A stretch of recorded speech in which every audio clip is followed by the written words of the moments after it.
Right here. Are you ready for some football? Your sports leader, WOHS Shelby. The game plays right here. Are you ready for some football? Your sports leader, WOHS Shelby, WLON Lincoln, and WCSL Cherryville Gastonia.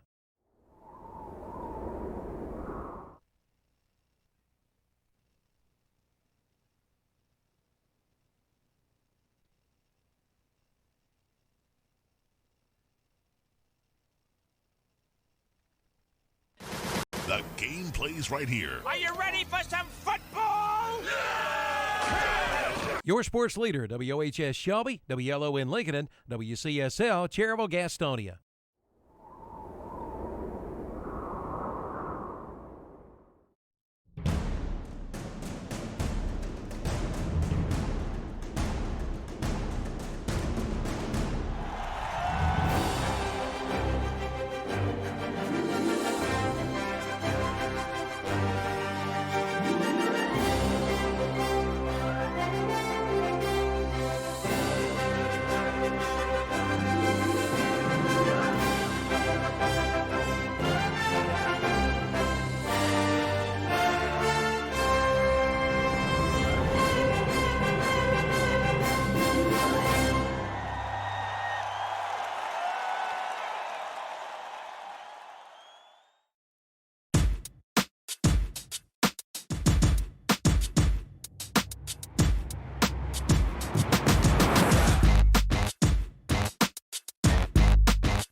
Only do things incredible can, cause I am the seed of a chosen breed. You don't see too many like me, cause I am one of the reasons you do what you do when you wanna be me instead of you, cause I am still on beat, showing love to the streets. Come on, you know me, cause that's who I am.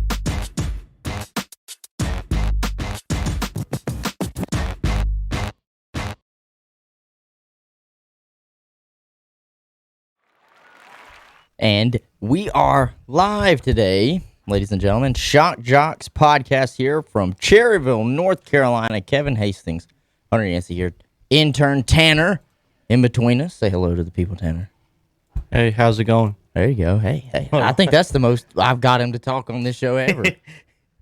What's up, Tanner?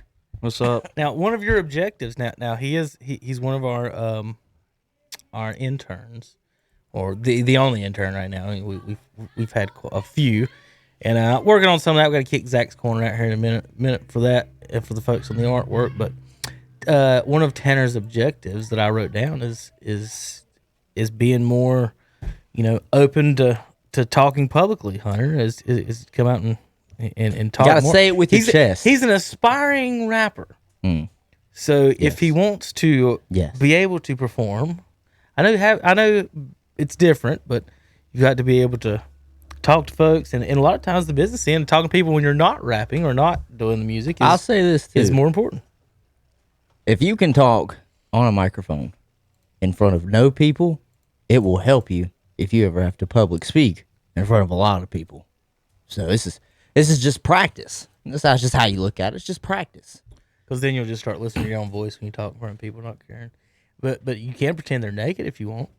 I don't want. Have you ever had to do that, Hunter? You pretend that you're Don't do that. talking to's naked? Don't do that. No. I don't recommend that. That used to be the big that's what they would tell advice. You. Yeah. Just pretend everybody in the room's naked. Unless you see a bunch of old ladies out there. Well, listen, I ain't telling you what to think about that. That's up to you. I'm not. I'm not an ageist. Listen, Hunter. I mean Tanner. Those ladies.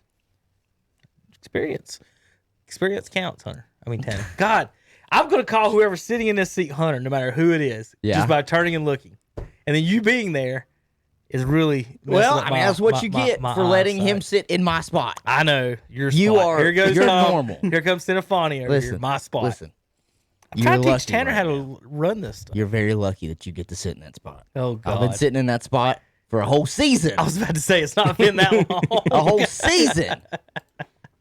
Yeah, it's not been that long at all. And you just basically said, away with you. What? I mean, I don't bite. I get COVID once, and he throws me away. That's what it is. He said Kevin he's said, I way can't be too anywhere near you. close. I can't be anywhere near you now. So you're lucky. Watch yourself, though. No, next he's gonna move you over there and not even put you in. Oh, God. We might just have That's to. Zach's spot. Might have to just leave Zach over in the corner for today's show. I'm not really trying to work too hard to get back there. Hey, there's Tanner. We can use that one. How about that? There we go. All right, for you folks listening on there, we are just, not doing shit right now. Big news this weekend in the NFL, trade coming through. We're going to talk about that with Matthew Stafford, what that means for the rest of the league. Some other news and notes in the NFL. In fact, the top headlines are all NFL, and none of them are talking about Chiefs and Bucks. Mm-hmm. And we're going to maybe touch a little bit about on that here and there. We've got college basketball. We've got Major League Baseball. We've got racing. We've got all kinds of things to get into this week. Kind of want to start it just, me and Tanner and Andre down the hall having a little fun.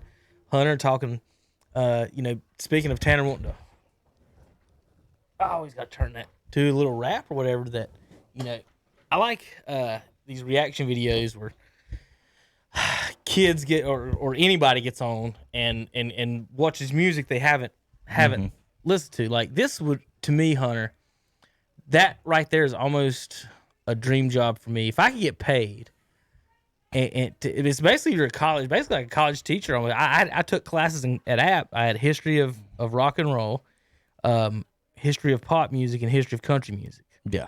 And those classes are kind of like what these folks do online when they do these reaction videos. Some of them, I like the ones that are educational. What I mean, folks don't listen, is that you can go online and on YouTube and stuff, and they'll play a song. Let's say, I don't know, Billy Ray Cyrus, "Achy Breaky Heart." Right. You ever heard of "Achy Breaky Heart," Tanner? Oh. Now I say that. Now watch this.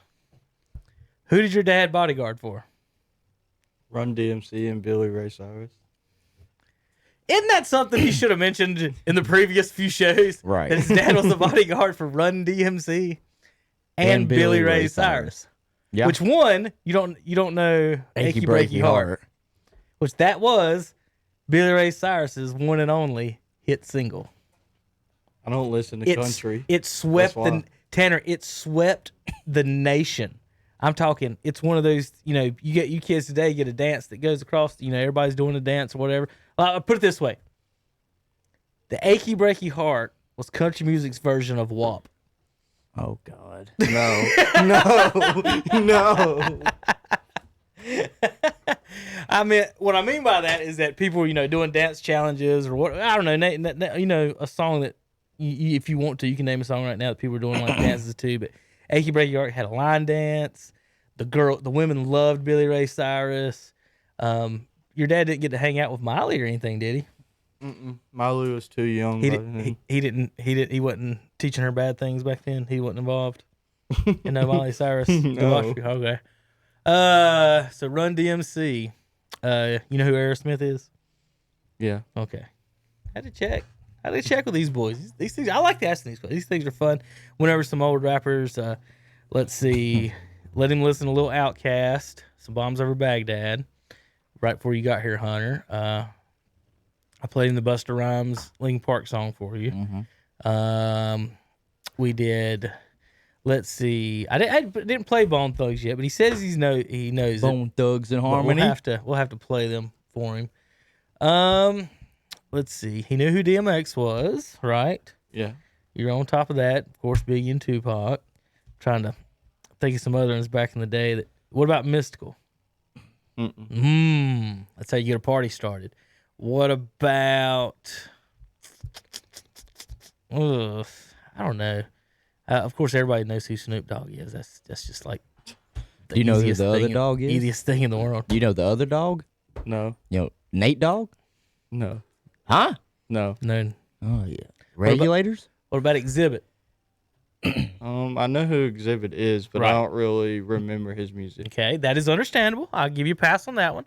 What? You just said Nate. Warren G. That's what you said. Warren G. Regulator. Regulators. Yeah. You know the Regulators? Know that song? Regulator. No. So like, Bum, bum, bum, all right. So bum. Tanner, It was a clear. to be what you want to be and do what you want to do, you got to know a little bit about your past. Rapper's Delight, Sugarland Gang, Sugar Hill Gang. Sugar Hill Gang, but also the Warren G Regulators. Like a lot. It's not my favorite one, but it's as OG Warren G, I guess, as you can get. Rap, everybody likes it. Like you ask anybody old school rap, they'll say that is one of their favorites. Of course, we listen to a little bit of Tupac stuff, a little bit down the aisle. Busta Rhymes, of course, a little bit of that. You like Cypress Hill? Do you know who Cypress Hill is? No. All right. Boom. Do you know? Boom, boom, Do you know who Vanilla Ice is? boom, Yes. boom, Okay. boom. All right. Well, Have you heard Ice Ice Baby? Yes. Okay. A lot of people hadn't. Got a nice. this little, age probably. it's got a nice little hook. Yeah, I think it's pretty famous for that. I think it's pretty famous for Even that. says it in the song. Don't Yeah, it? I mean, Check out the hook while the DJ revolves it. Ice Ice Baby. boom, Right. boom, boom, boom, boom, boom. Yeah, he got sued for that.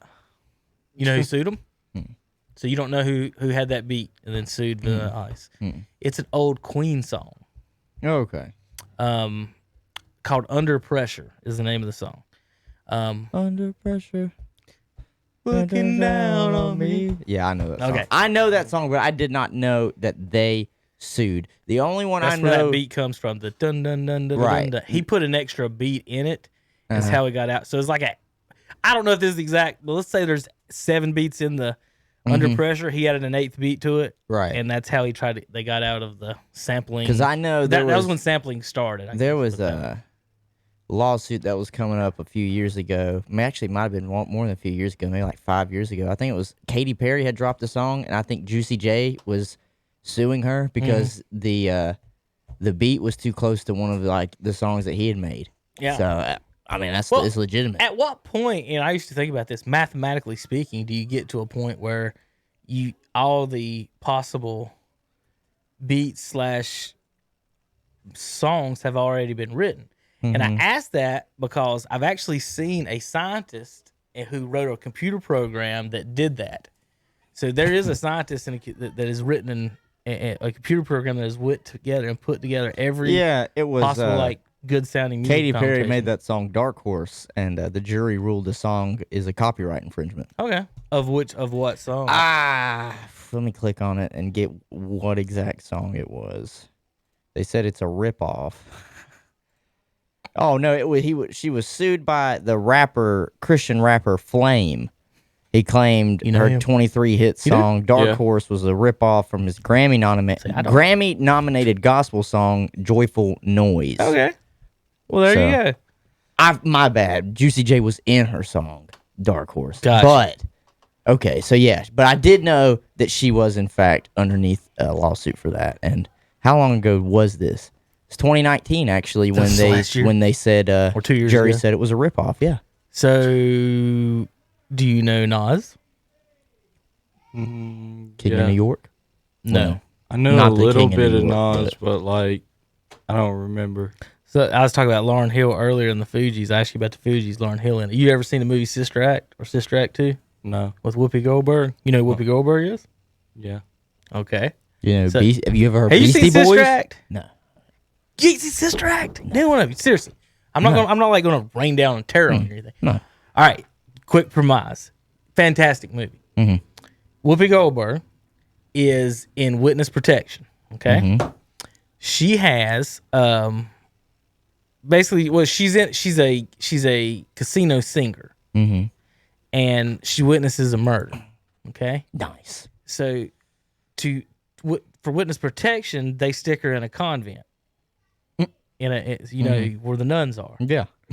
Okay, so she can sing and stuff, right? So she ends up getting involved with the choir and singing with the with the girls and everything, and basically she had a little soul to some of these famous church songs. And it's really good movie of her singing some songs. But the reason I brought up Lauryn Hill is that in the second one, it's in Sister Act 2, she's in it. And along with the other kid that's been on some TV shows too, and I can't ever remember his name, but she sung some songs in it. I was going to let you listen to it. It's just fantastically beautiful. It's like she's a member of the Fugees, but her singing these church songs were just, it'll touch your heart a little bit. Just listen to how beautiful a singer she is. I was just going to go down through there. He had heard of the Wu-Tang. Oh, you heard of Beastie Boys? I've heard of them, but I wouldn't probably remember their music. I'm not a fan of them at all. Oh, I love Tom. Beastie Boys. Tom likes his Beastie Boys. I love Beastie Boys. Not at all. Ice Cube. Yes. Ice-T. No. Who did Ice Cube start out with? Wait a minute, I had one more. Ice Tray. Who did Ice Cube start out with? I don't remember. NWA. And we're not going to say that acronym on here, but you know what it is. Everyone knows what it is. So Andre, of course, the Outcast was awesome. If you hadn't, I let him hear some Mama Said Knock You Out, a little bit of that. What about, what about some Naughty by Nature? No, I have no idea who that is. That's some fantastic. Got two songs you got to listen to. One is called OPP. You know what it stands for, Hunter? I don't remember. You know Naughty by Nature? No. This might be the whitest show ever.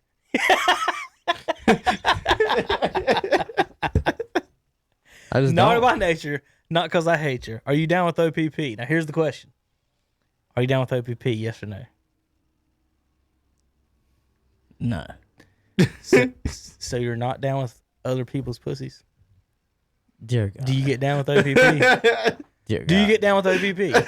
You said no. Dear God. So you know what the opposite of that answer is if you don't, right? So now watch this. This is a family show. No, it's not. Watch this. Watch this. Tanner, are you down with OPP? He said no. Are you down with OPP? You might as well just say yes. Yes. So you are down with other people's penis. What the freak?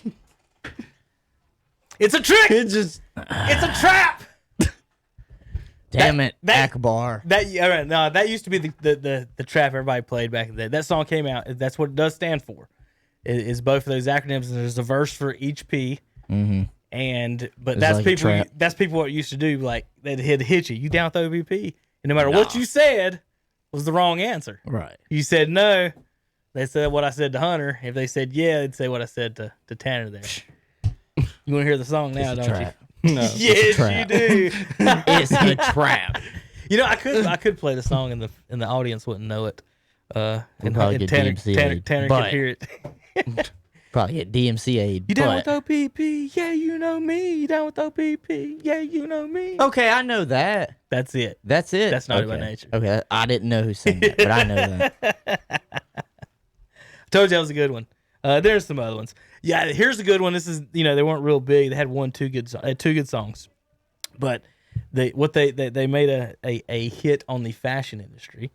You ever heard of Crisscross? Yes. Okay. Yeah. Just want to make sure. Now, here's the real question.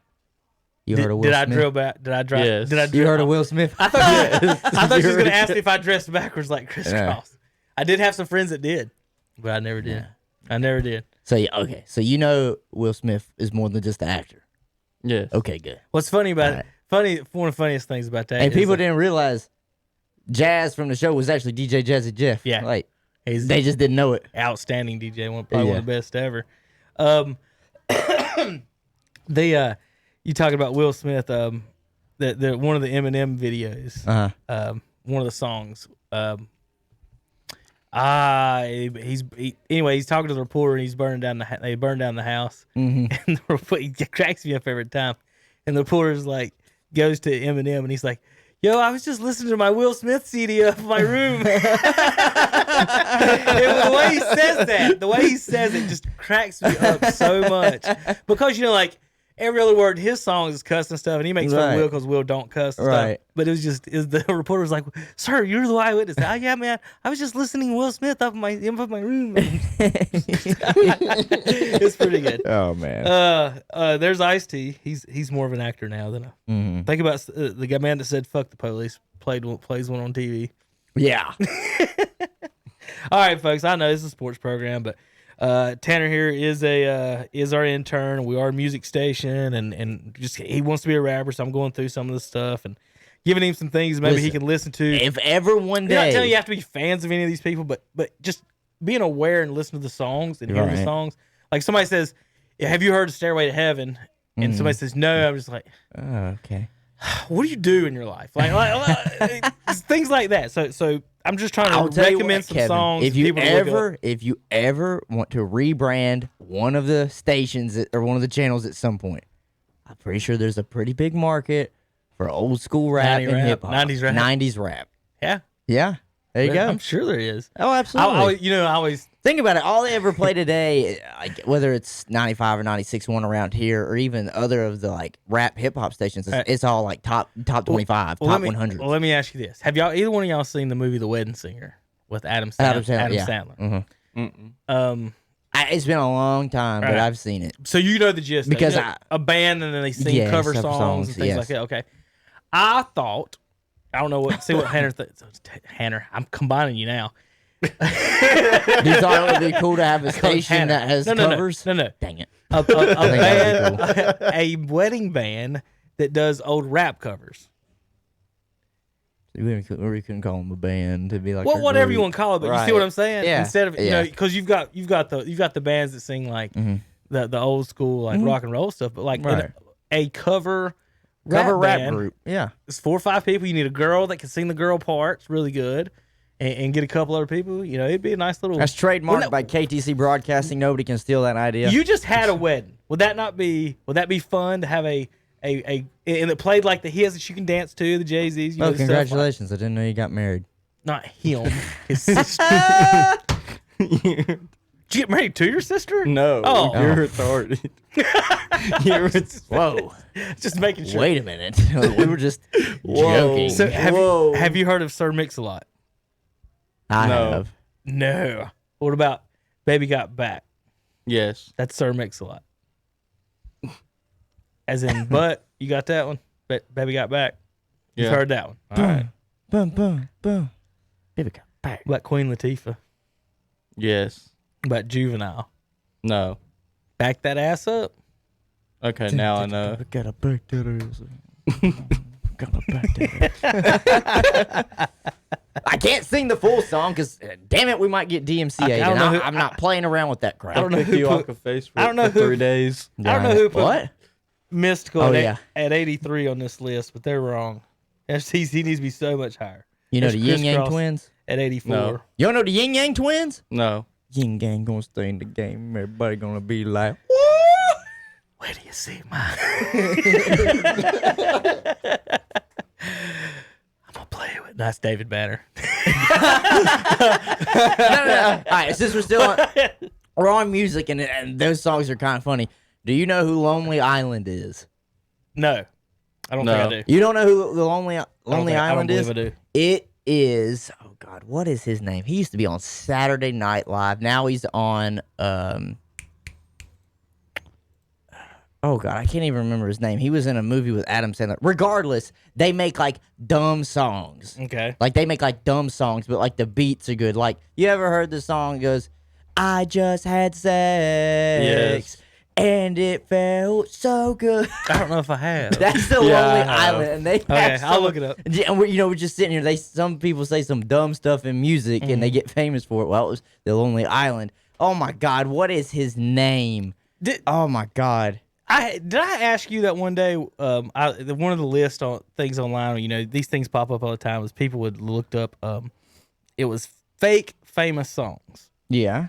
Like it was a song like in a TV show or movie, but it wasn't a real song. It wasn't really released. Do you understand what I mean? Yeah. So like, has either one of you seen Euro Trip? No. Hunter, Euro Trip. Andy Samberg. That's Yeah. who it was. I know you're talking. Yeah. Have you He's seen brought Euro up- Trip? No. All right, so Matt, this guy's or whatever. He's got a girl, and basically when he's not around, she's been cheating on him. Yeah. His name's Scotty. Okay.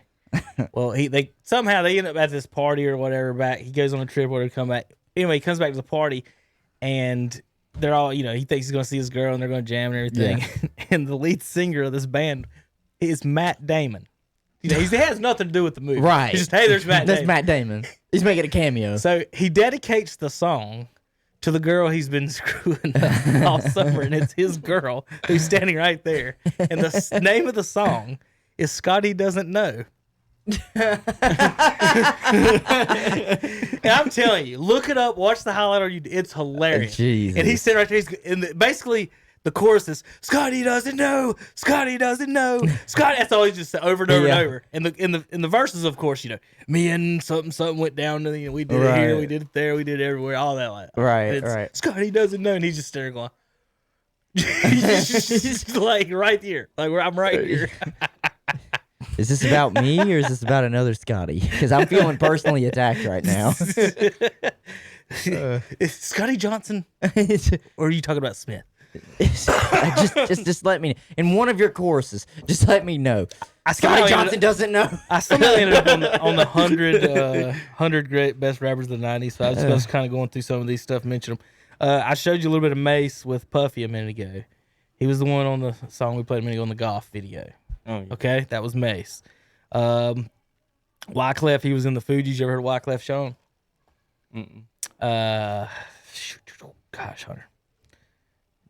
Tanner.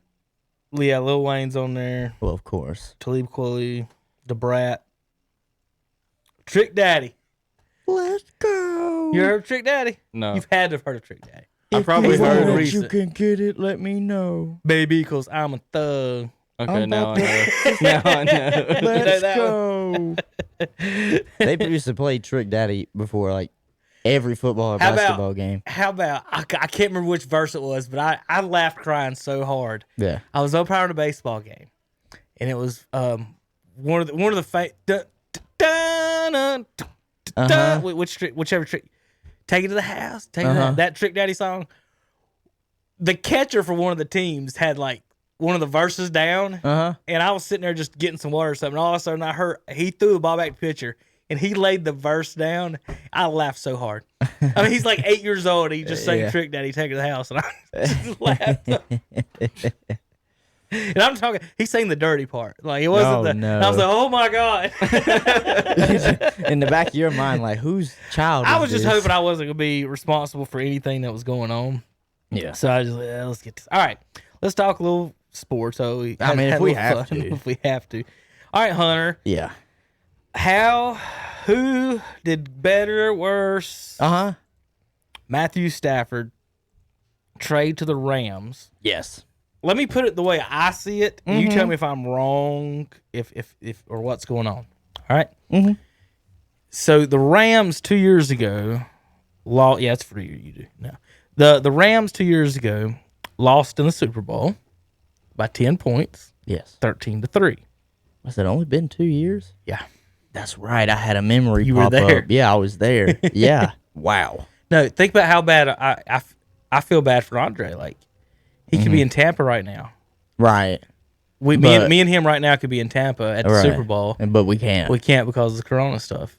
Stupid. Like, everything you guys got to get down and do, like, he could be seeing his favorite team, his team in his stadium. Like, we talked about it a couple years ago. Like, let's just go down no matter what because it's Tampa. It's East Coast. And it's like a 9-hour drive from here, something like that. But, it may be even longer. I'd rather look up that. I think Tampa might be 10. But I wish you could get to it. But the trade right here, Hunter. They gave up a lot. So let's say this. If they gave up, what was it 3 firsts and a second and Goff, right? Yeah, they gave up because this is what a lot of people that I've listened to have been talking about is the fact that they traded away like 4 or 5 first round picks to move up to draft Goff. Right. And then they trade him away along with, like, I think it is 3 first round picks and maybe a second. And so that's just a lot. So I think you're right. I think that is what went with Goff to Detroit. And obviously, I don't think Detroit had anything else in that trade other than just Matt Stafford. I don't think they had any picks. There was a second or third or something came back the other way. Damn it. I sent you guys, or thought I'd sent someone. Yeah, this is it. All right. So, Hunter, let's talk about it. So they sent, let's say Goff and Stafford straight up. So what you're saying is that you think Matt Stafford would have got you 10 extra points in the Super Bowl. Mm-hmm. Is that not what you're saying? By making that trade? Like, this quarterback got us to the Super Bowl. Right. But we didn't win because we couldn't score more than 3 points. So this quarterback can get, let's say he's Right. worth 10 points. Well, if that's the case, what in the world are the other 4 starters you're giving away, which I mean by draft picks? Why does that, like, where does that even out? Like, how does that good for, if you're Detroit, think about it. Now you got Goff, Uh-huh. and you don't have any, you got 3 first-round picks you're giving up in a second. So you're not even going to be able to, like, Detroit's just doing nothing. I think Detroit did fine. I think the Rams give up too much. Detroit's going to be sitting there like, we're going to be 5-11 no matter what we do every single year. So let's just trade quarterbacks and give us 4 picks. They just got 4 picks for free. And if the Rams think about it, they think that Stafford is worth 10 points plus the 4 starters. We can give up 4 starters and our quarterback because that guy's going to win the Super Bowl because he's going to get 11 points for us. Well, Is he 11 points better than Jared Goff on every game? I think so. Come on. That's a lot. I know it's a in lot. the NFL. I know it's a lot, but Here's their picks. Matt Stafford is also one of 8 quarterbacks to ever have a 5,000-yard season. So, Yeah. I mean, that's it. I like him. I have no problems with him. Right. I think you're giving up way too much. have a problem more with the picks than just Jared Goff. If it was Jared Goff in 1 pick, Right. because Goff's not terrible. No. He's not. He's obviously He's suitable. right. But the thing about it is, again, you've given up so many picks that you've given up 4 starters that you're not going to have. They're basically going all in, obviously, right? And that's what they're doing. So they're next 3 years, we're going all in. Yeah. But you're still giving up a starter or 2 that could definitely look at Aaron Rodgers this year. Mm-hmm. They drafted Jordan Love instead of drafting somebody that could help him on either during the game on defense or during that game against Tampa on offense. Right. Well, they lost by 5. Yes. Don't you think it? Maybe somebody could have been a difference in the game of 5 points if they had another receiver. Or I don't know. I don't know. I don't know necessarily if the Rams are looking at Stafford and looking back at that Super Bowl and saying, do we think he's at least 10 points better than Right. Jared Goff? Because Sean McVay, even after that game, said a lot of that was on me coaching-wise. It was his first time there at the Super Bowl as a head coach. He was still young. Obviously, he's had a few years now to get more acclimated and probably won't have the jitters as much. So I don't necessarily think they're looking at that. I think they're looking at the games that they should have won this year, and Jared Goff really just did not play to those standards. Like, they lost to the Jets.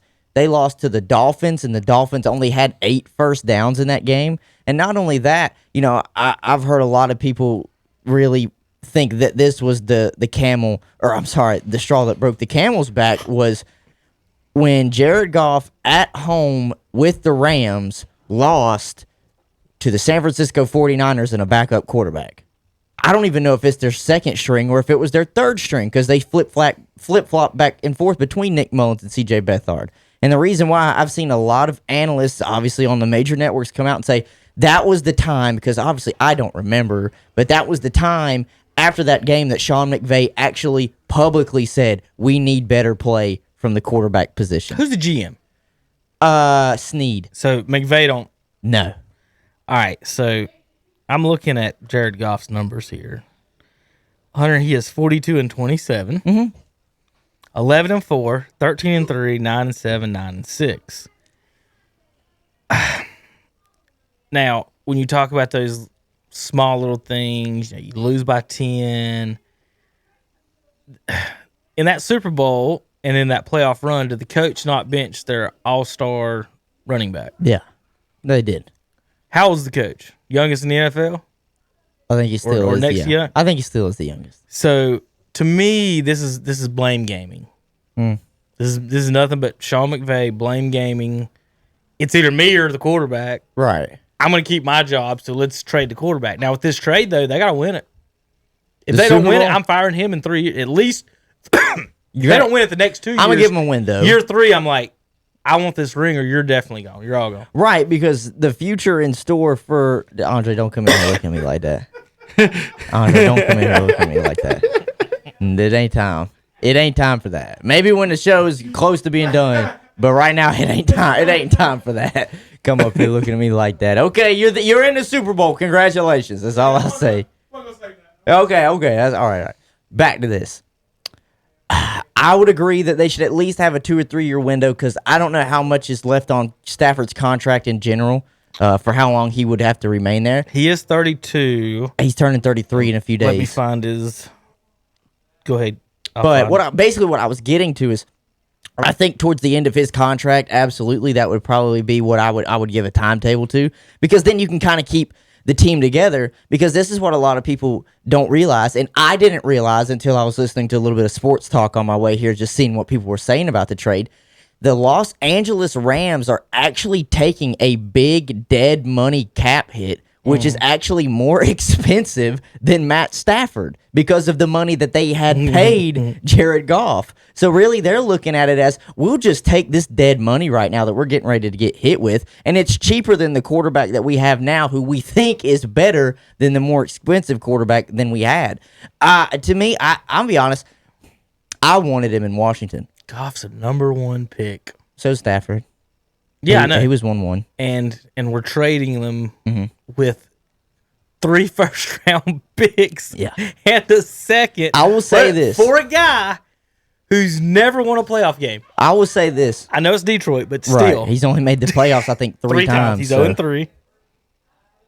I will say this. I can look at it and say, I think the Rams won this trade now.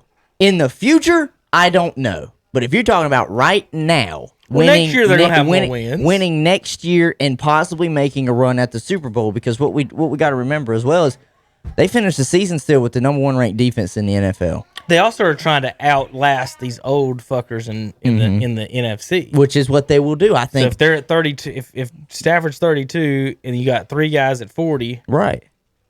Think and about Alex Smith at 40. Aaron Rodgers is everybody in the playoffs is 40 years old, and that's Aaron Rodgers is getting in his later 30s. How do you trade your 25-year-old number 1 overall pick who took you to the Super Bowl, and you only lost to the GOAT?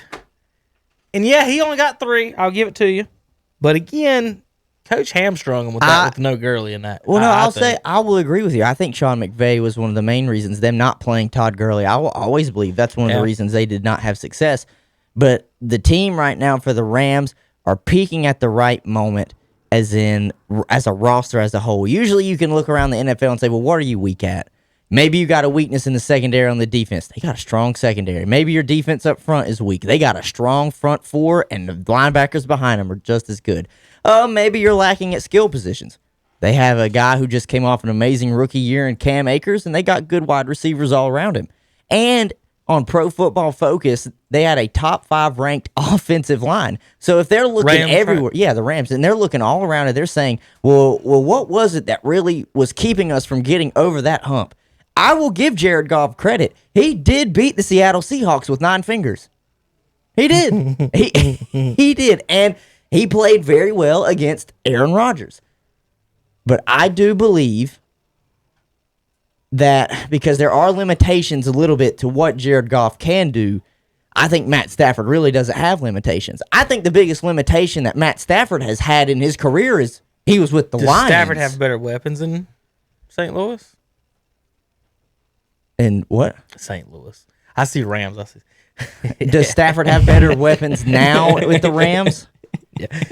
Tanner, in my defense, I have been in Rams Stadium to watch football games in St. Louis. So that's hard for me. That's fine. Well, that's like people still calling the Chargers San Diego. I saw Emmitt Smith play in that dome. That's what I remember. They're the St. Louis Rams. So what were you saying? Does Matt Stafford... Does the Rams have better weapons than the Lions? Yes. Galladay. Yes. Galladay, Marvin Jones Jr. Galladay, I think, is a pure stud. I think he's a true number 1. But Marvin Jones Jr., he can probably be a 3rd or 4th option on some other teams. DeAndre Swift was a rookie as well. But, Detroit, they've never known to outside of when they had Barry Sanders, they're not known to running the football. I'm looking at their defense is nowhere near what Los Angeles has. I'm looking at the numbers for Stafford. Like say if this was Stafford 5 years ago, I could find an argument for. Right. But at 32, 11 years, no playoff wins. I know it's the Lions. I'm looking at these stats. So Stafford last year was 64%, Goff 67. Stafford had more yards. He had 105 more yards. Okay, that's nothing. Touchdown, Stafford 26 to 10. Goff 20 to 13. In the ballpark, a little bit better. Yeah, I agree. But like rating 96 to 90, QBR 68 and to see, 58. I understand where you're going with that. Like you're running comps right now, so I get it. They're comparing last Those season. first round picks kill me. If you gave them 10 second round picks, right. I might not even say a word. But I'm three first this and your is the quarterback. only thing I'm gonna say. Jared Goff did that while having the offensive mind of Sean McVay.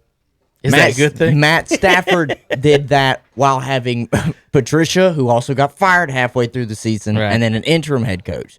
So I think, and I feel like ever since Twitter was invented, I've been tweeting at least this once or twice a year.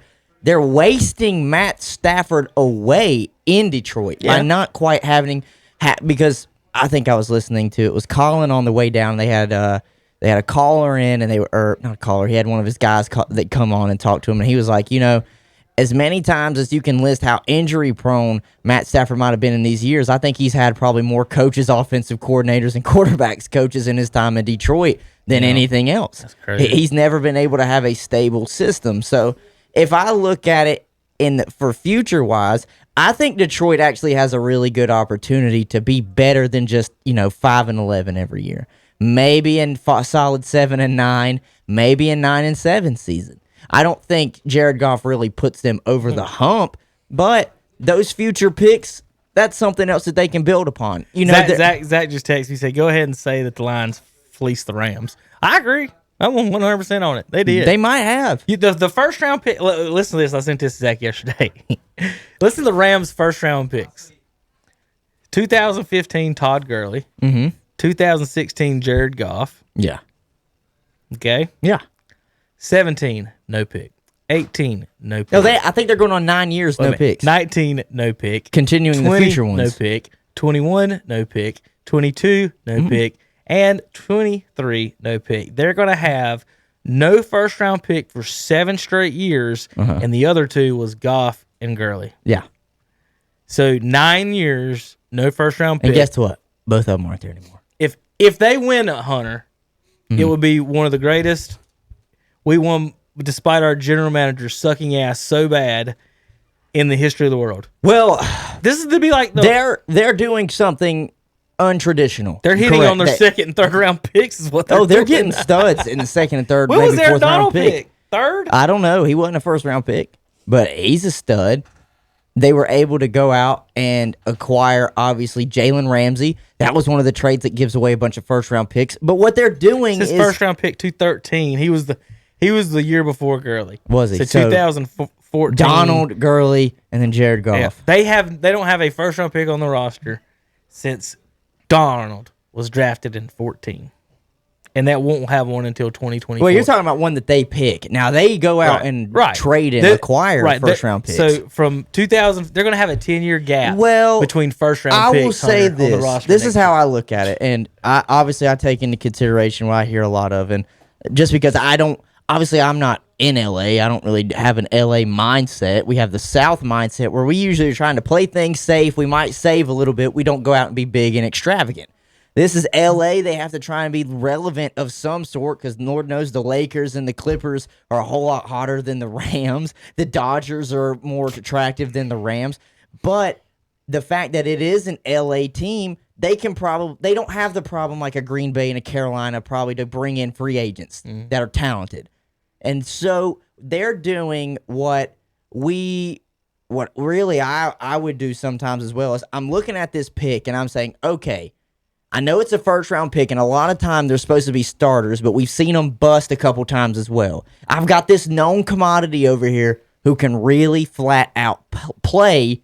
I'll just combine a couple of these maybes in these picks and get this known commodity and go out here and try and build a winning football team. And that's what they've done. I mean, the past few years underneath that model, sure, they've had Jared Goff. They win. They don't have losing seasons. The closest they got was, 9-7? And that was the year after the Super Bowl, I think? No. Yeah, it actually was. Yeah. So they have good seasons. And Sean McVay, I think, is very bright. I just think this definitely was to play. I'm giving you credit for saying it. 100%, I agree.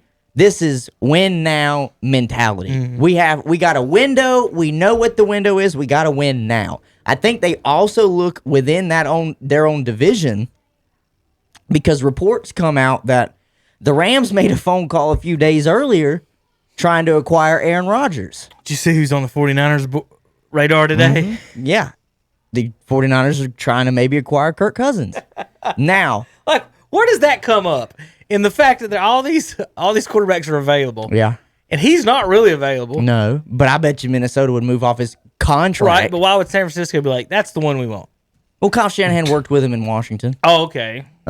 He might like him from when his days in Washington. Because Listen. think about it, his dad made the switch. I know RG3 got hurt, but when Mike was there, he switched off. They drafted RG3 and Kirk in the same draft. So a lot of people don't understand fit with a coordinator. Mm-hmm. It does mean a lot. Right.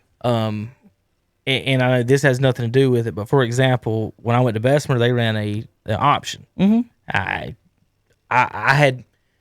I wanted to be the quarterback. Right. Because you can be like, what's up, girl? I'm quarterback. Right? Right.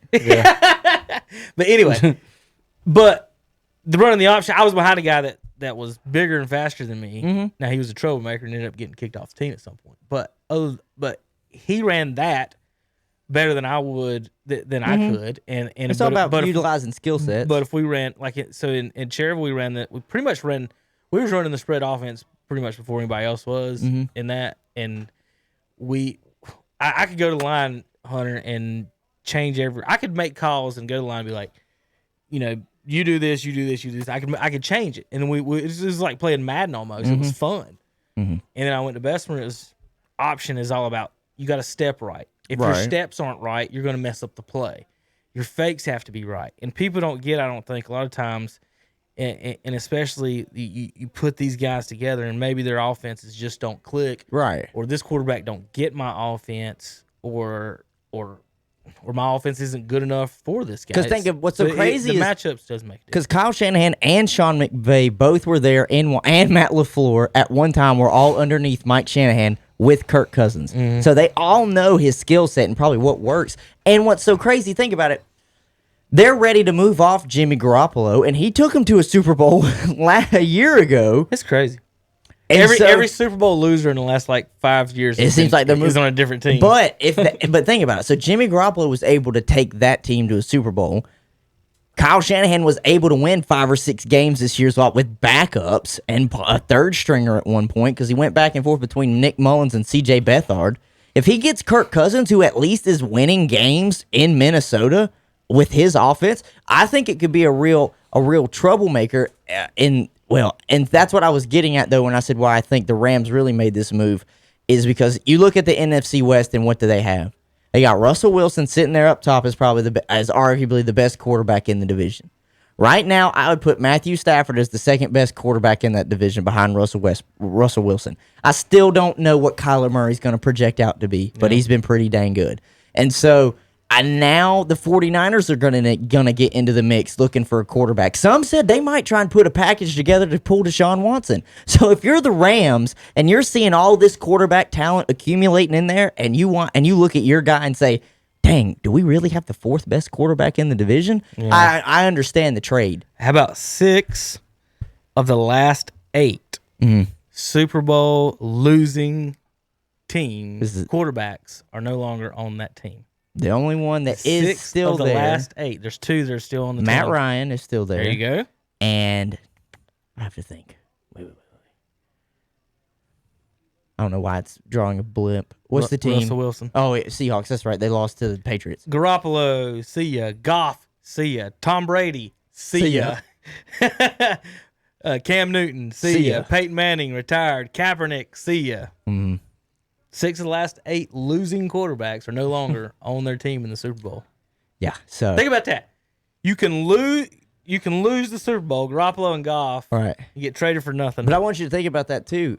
But you can never win a playoff game and get traded for four first-round picks. If the Rams had the biggest cojones that they had to call up Green Bay and inquire about Aaron Rodgers, you don't think San Francisco wouldn't do the same? Why did if the Rams are going to give that up for Stafford, what would they give up for Rodgers? Well, did you not hear? Carolina apparently had a bigger package for Matthew Stafford. I'm going to cut that Yeah. and splice that with you there and you Tom go. together. There you go. The Panthers had a bigger package. Well, they had a bigger trade package Right. prepared for Matt Stafford. What I've heard and what I've read is that the kicker was Stafford preferred to go to L.A. So he basically just chose the Rams over the Panthers. But the who's coming Panthers to were Charlotte? Well, I know that's what I mean by L.A.'s going to attract people more. But if the Panthers were prepared to give up all that, and what the Rams actually acquired Stafford for, who could imagine if the whispering came about that Aaron Rodgers was available? Now, Oh my God! now Especially with Deshaun Watson. all right, so you saw the package for Watson. Stafford. Yes. With that said, what,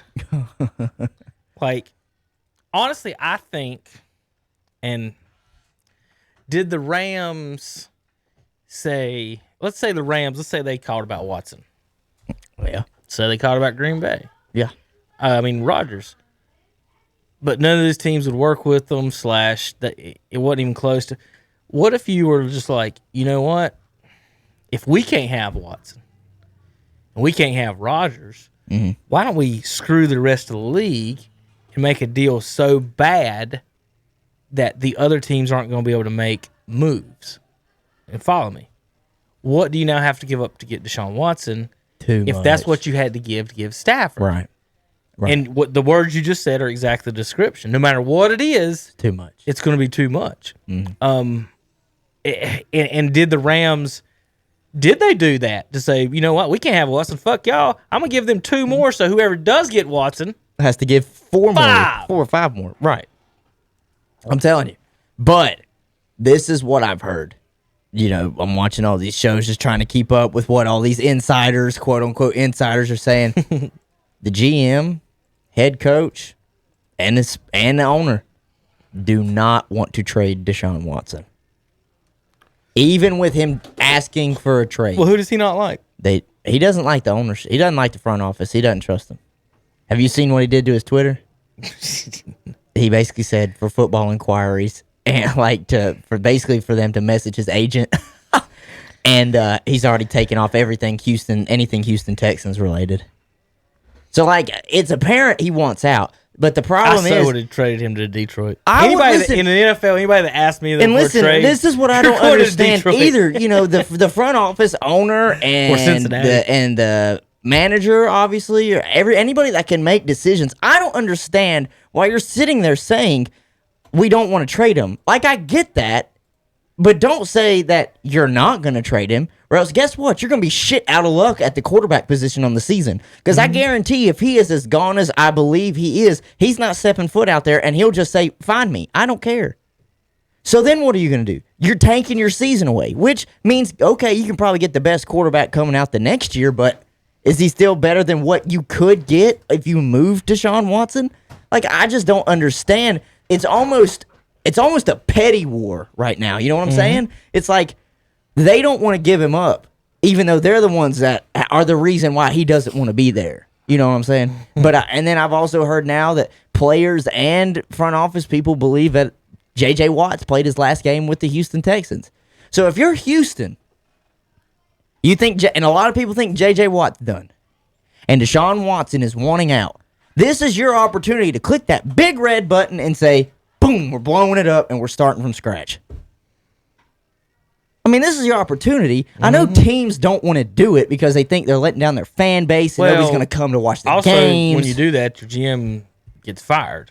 Oh, yeah. Somebody GMs gets and fired. coaches get fired. But they're already, but see, here's your perfect opportunity. You just hired a new GM. You just hired a new coach. If you look at them and say, guys, we're going to have a timetable, and if you can buy in on this rebuild, I think we'll have something good going. This is a wild mock draft here. I don't know about any of this. I just don't understand why there just has to be so much pettiness, it seems, with this Deshaun Watson thing. Now, that's not to say if somebody doesn't come along with the right offer that they don't just jump on it, but if everything is going the way I'm hearing it, they really just don't want to trade him at all, and they want to try and mend it. But from optically, it looks like it can't be mended. Yeah.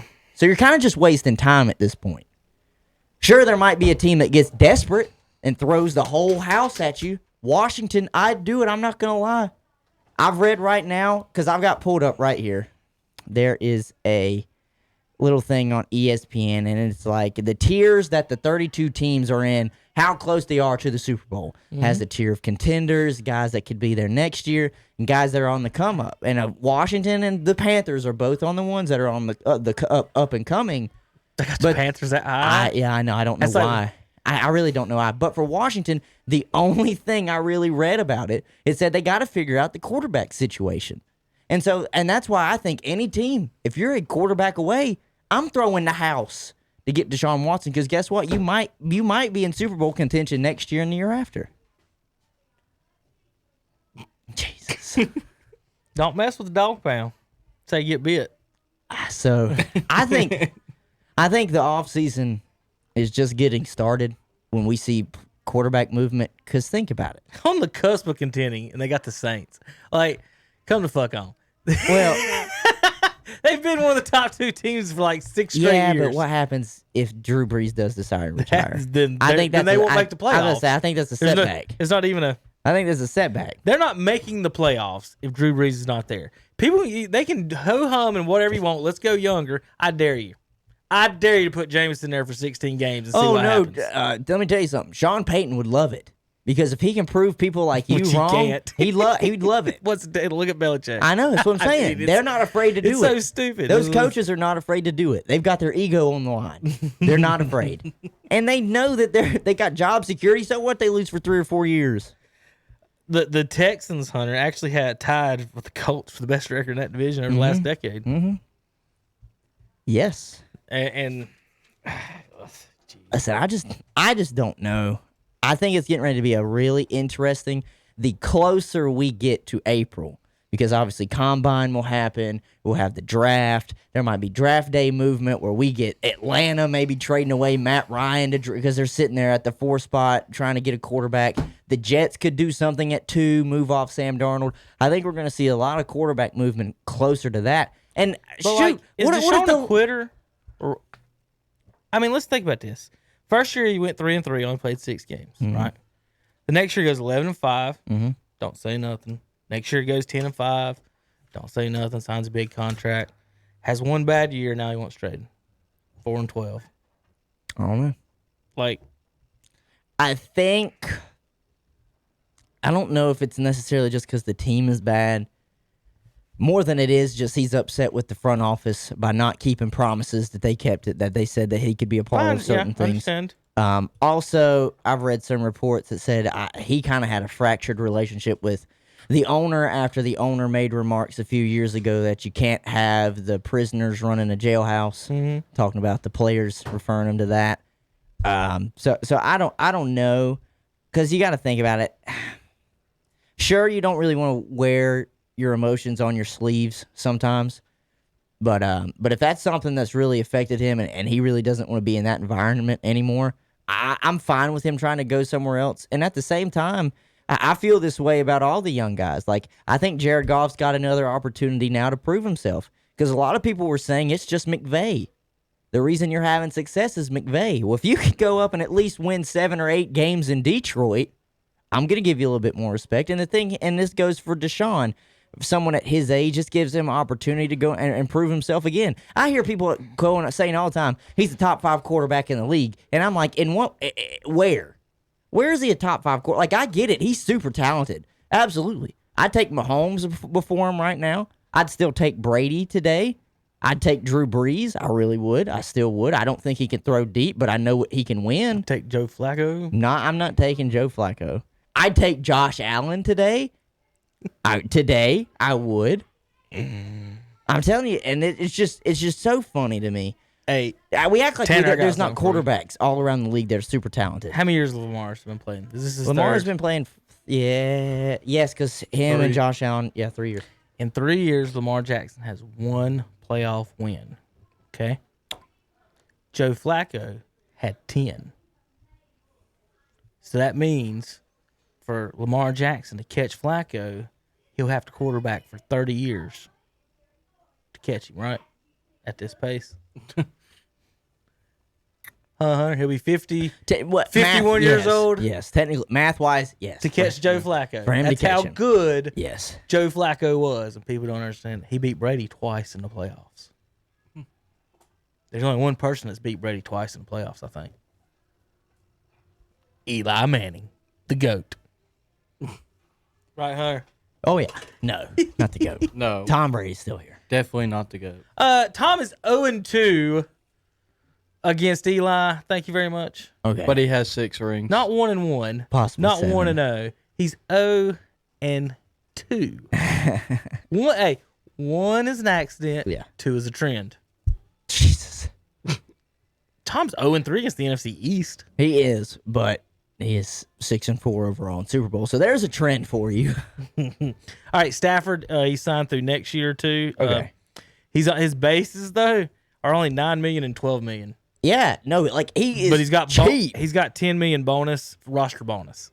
So if he's on the roster on the fifth day of the year, he's basically 19 and 22 million. That's okay. That's Is his real compared to what they were numbers. paying Jared Goff. Like they said, they were getting ready to take a 22. 36, something like that. Yeah, something like they were getting ready to take a $22 million dead cap hit that right now that is cheaper than Matt Stafford. Jeez. Or I'm sorry, more expensive than Matt Stafford. Let's see. I'm gonna. You got me on this. Reading these teams. 4 or 5 years out. That's the one I want to go down and look at and laugh at these guys. Houston, Philadelphia, Cincinnati, Detroit. Are the 4 or 5 years out. You can almost name like all those all the time. Let me guess the ones that are just not even closest. Jacksonville. And that's a tier of their own. Yeah, I want to read the Panthers real quick. Tanner, pull that up. Go to internet, Kevin, computer. You're right. Go up a little bit. Almost there, right there. That's fine. 3 camps is fine. We'll do that one. Mm-hmm. There we go. All right. Strategy for becoming a Super Bowl contender is finding a franchise quarterback to go with an already talented group of skilled players, starting with Christian McCaffrey. Who's more valuable, Hunter, Bridgewater or McCaffrey? Well, they make it sound like it's Christian McCaffrey. Bridgewater Last doesn't time I checked, Bridgewater's throwing the football. Well, like I just want to. This stuff's so funny. Bridgewater doesn't appear to be that quarterback. So whether it means using the 8 pick on one or going after Deshaun Watson. Remember they had 8 games last season where they had a chance to tie or win on the last possession, and Bridgewater didn't get it done, going 0-8. Matt Rule invested everything on the defensive side on the first draft. That unit appears headed in the right direction, it says. And I guess that they're basically reading the same thing as you guys. As Washington Panthers had the exact same situation. Yep. But like, let's look at completion percentage. This is, throwing the ball and someone catching it. Mm-hmm.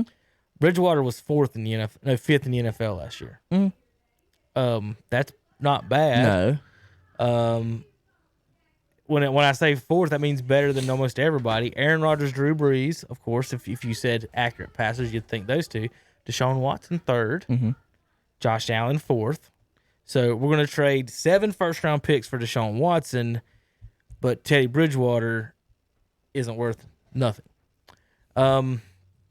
So that's that one. Average per throw. Some of these things are kind of weird to look at, but I'll pull it up. I ain't got nothing else to do. Bridgewater's 12th. Right behind the exact same average per throw as Tom Brady. Mm-hmm.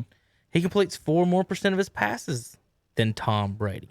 Now, here's where you could say Bridgewater is not producing as far as compared to the other ones. Here's the big number. He's 24th in the league at touchdowns. Mm-hmm. Only had 15 this year. I can tell you a Teddy Bridgewater stat line. Mm-hmm. 250, 2 touchdowns, a pick. That's probably it. Mm-hmm. 250 yards passing, 2 touchdowns and a pick. If I'm not mistaken, if you probably look at touchdown to interception ratio, it probably is 2-1. This year was 15-11 though. It wasn't a good year. Ooh, that's not a good year. No, but 11's good. The 15 is not. 15 is not. Oh. If it's 20-11, yeah, there's your 2-1 ratio. 11 isn't great, but it's livable. Josh Allen had 10, Russell Wilson 13, Tom Brady 12, Roethlisberger only 10. Justin Herbert, 10. Matt Ryan, 11. Matt Stafford, 10. Kyler Murray, 12. So it's not many people are that Aaron Rodgers who only threw like 4. He had 5, right? 5, yeah. Ridiculous. Mahomes, 6. Like anywhere, but if you keep it under 15, you had a decent year. Carson Wentz had 15 picks. Yeah. 11 is not good. You really want to be 8 and under. It's half the I mean, you games. don't want to be 30 for 30 Jameis. You don't want nothing to do with that. But 11 is not bad. So what I think they needed to do is improve the offense. And what he didn't have, what do you need? Think about you trying to punch the ball in the end zone. The Panthers have no weapon on tight end, and they had a backup running back. Yeah. I like Mike Davis, but yes, you're So right. yards, completion percentage, everything was pretty much in line as far as all the other quarterbacks except the touchdown. And to me, not having the red zone weapons might cost it. I think the Panthers. I don't like I don't like getting rid of something that you have. Let's say you get rid of Bridgewater for something that you might have in a rookie, because every year you have Bridgewater, every year you don't have a rookie, you're wasting a year of one or the other one. You understand what I mean? So like if you bring in a rookie, you just wasted last year. You could have brought in a rookie last year. But It's one of those things, though. I mean, you look at this season. I mean, where they're picking, let's just say Justin Fields, Zach Wilson, and Trevor Lawrence are off the board. You got Trey Lance sitting right there, who you like looking more and more at. Trey Lance, kid out of North Dakota State. Do you think he's ready? Teddy does only have 2 years left on his contract. You could have him sit 1 year behind Teddy if you want to take him, find out if he is the guy, and then you could move Teddy in that final year of his contract. That way you're not out anything when he walks. I mean, that's something you have to think of as a GM as well right now. Because if anything, now that the report is out that they had a huge package lined up to go for Stafford in Detroit, Teddy was a part of that. He was. That means that your owner obviously wants to make a big splash. The general manager and your head coach are all in on you're not the guy. Like, you're here, but you're not the guy. You know what I'm saying? Like, you right now, you are exactly what Alex Smith has been for a few years, what sometimes they do when they bring in Fitzpatrick. You're the stopgap. You're going to be here for a year or two, but after that, we got to find the guy.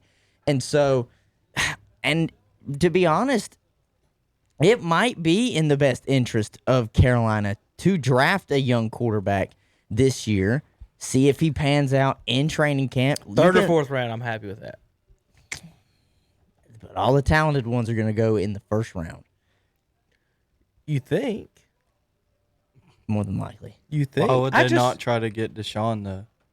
Well, We'll see if you got to put Teddy in. But that's still playing to what I'm saying is Teddy's not the guy. Regardless, if they try and play for Deshaun, Teddy's going to be a part of that. What's the goal? deal. What's your goal? Your goal has to be what? 5 years. Let's say 5 years at a time. Matt Rule got 7. You can't. So, You can't. Well, right, but you can't think. He's only got 5. He's only got 6 left. I mean, like starting today, whatever thing you're doing, everything has to be in a 5-year window. yes. Where does Rule basically has to decide where do I want to hook my wagon to for my NFL coaching career? So let's say if he goes with a rookie Hunter. Well, then year 2 out of 7, you're with Teddy again.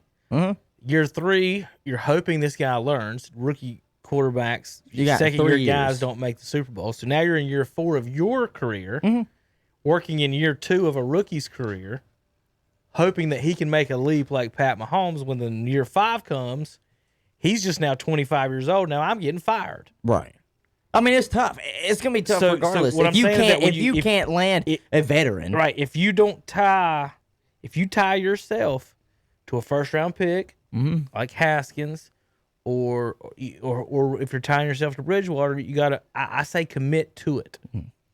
Like commit to Bridgewater for the 5 years. Commit to the rookie for the 5 years. Not let's dick around and let's let this guy in. Let's play this guy. Let's not play this guy. It's so much money, so many jobs on the line that you can't.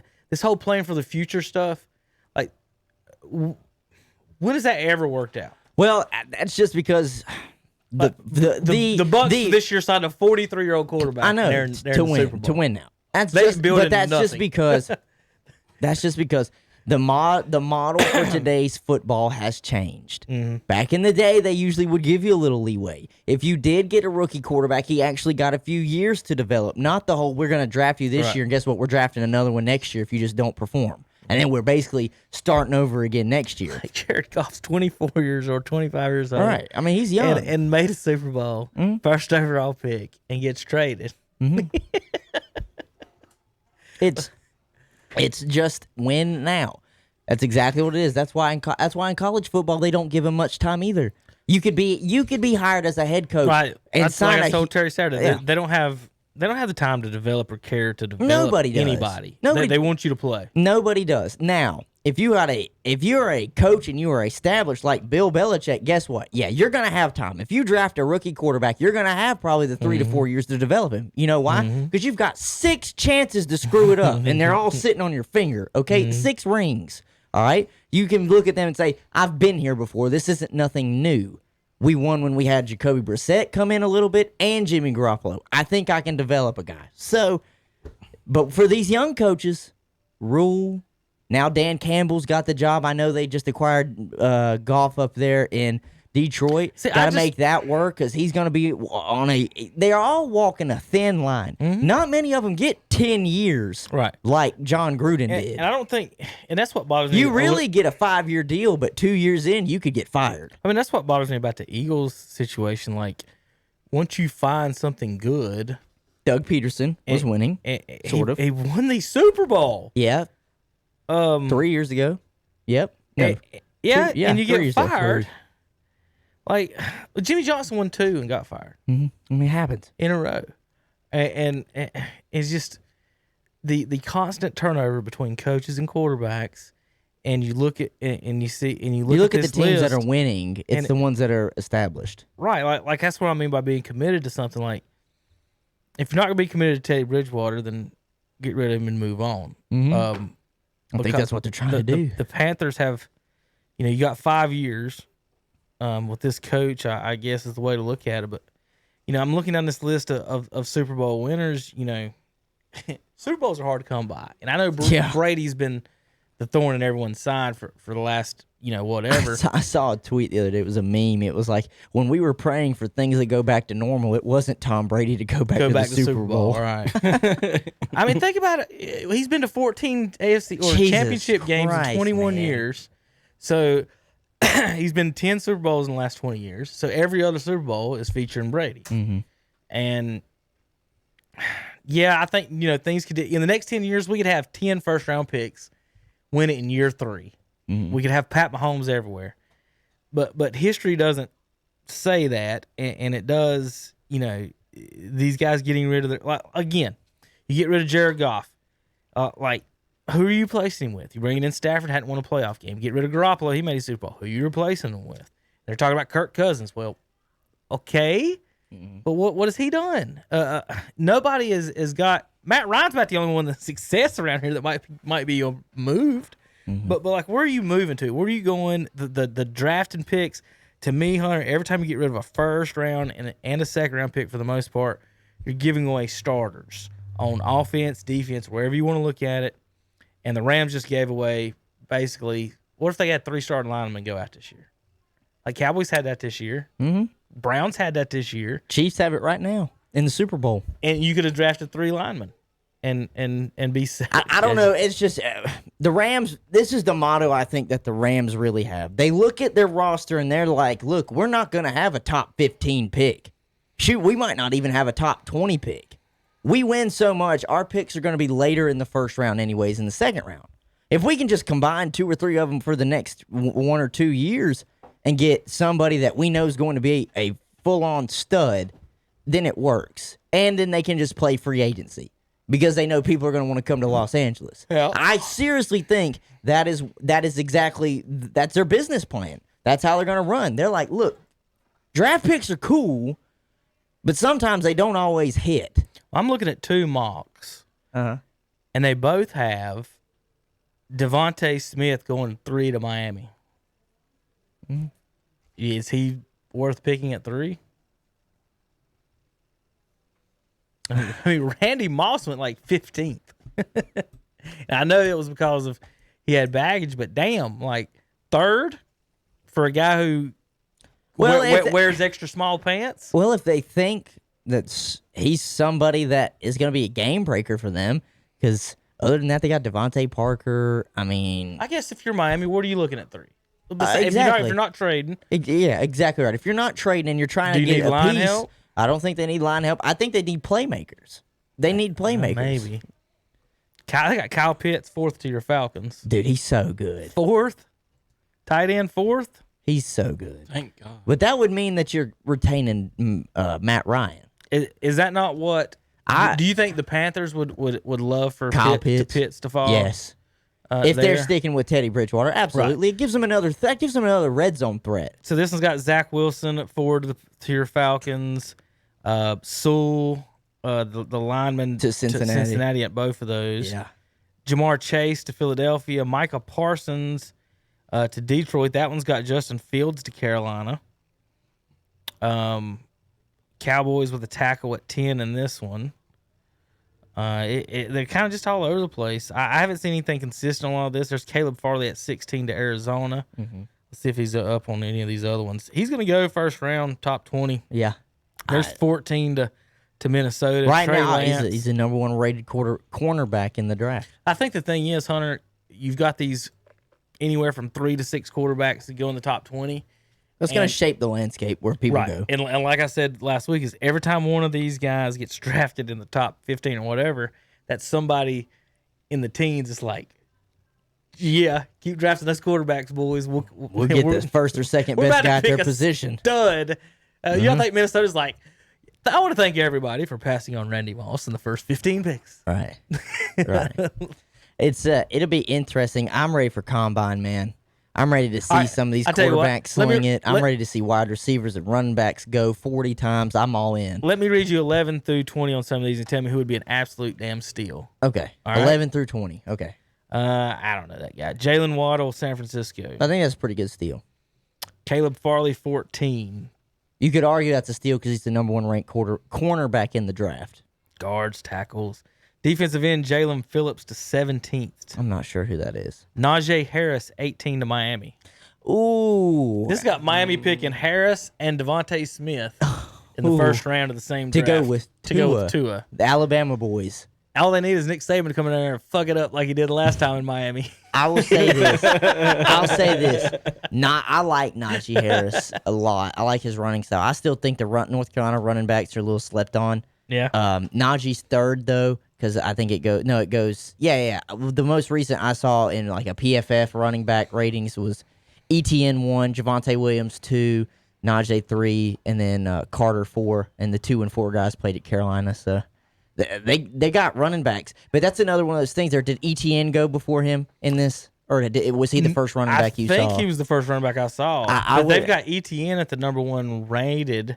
Yeah. Running back on this. So here's the top 5 at each position. It's got ETN, Sermon, Hubbard, Harris, and White from Georgia. No Tar Heels in the top 5. White? That's wrong. Zamir White. Yeah, Zamir is going back to Georgia. Okay. He's staying. Yeah, it must not be updated.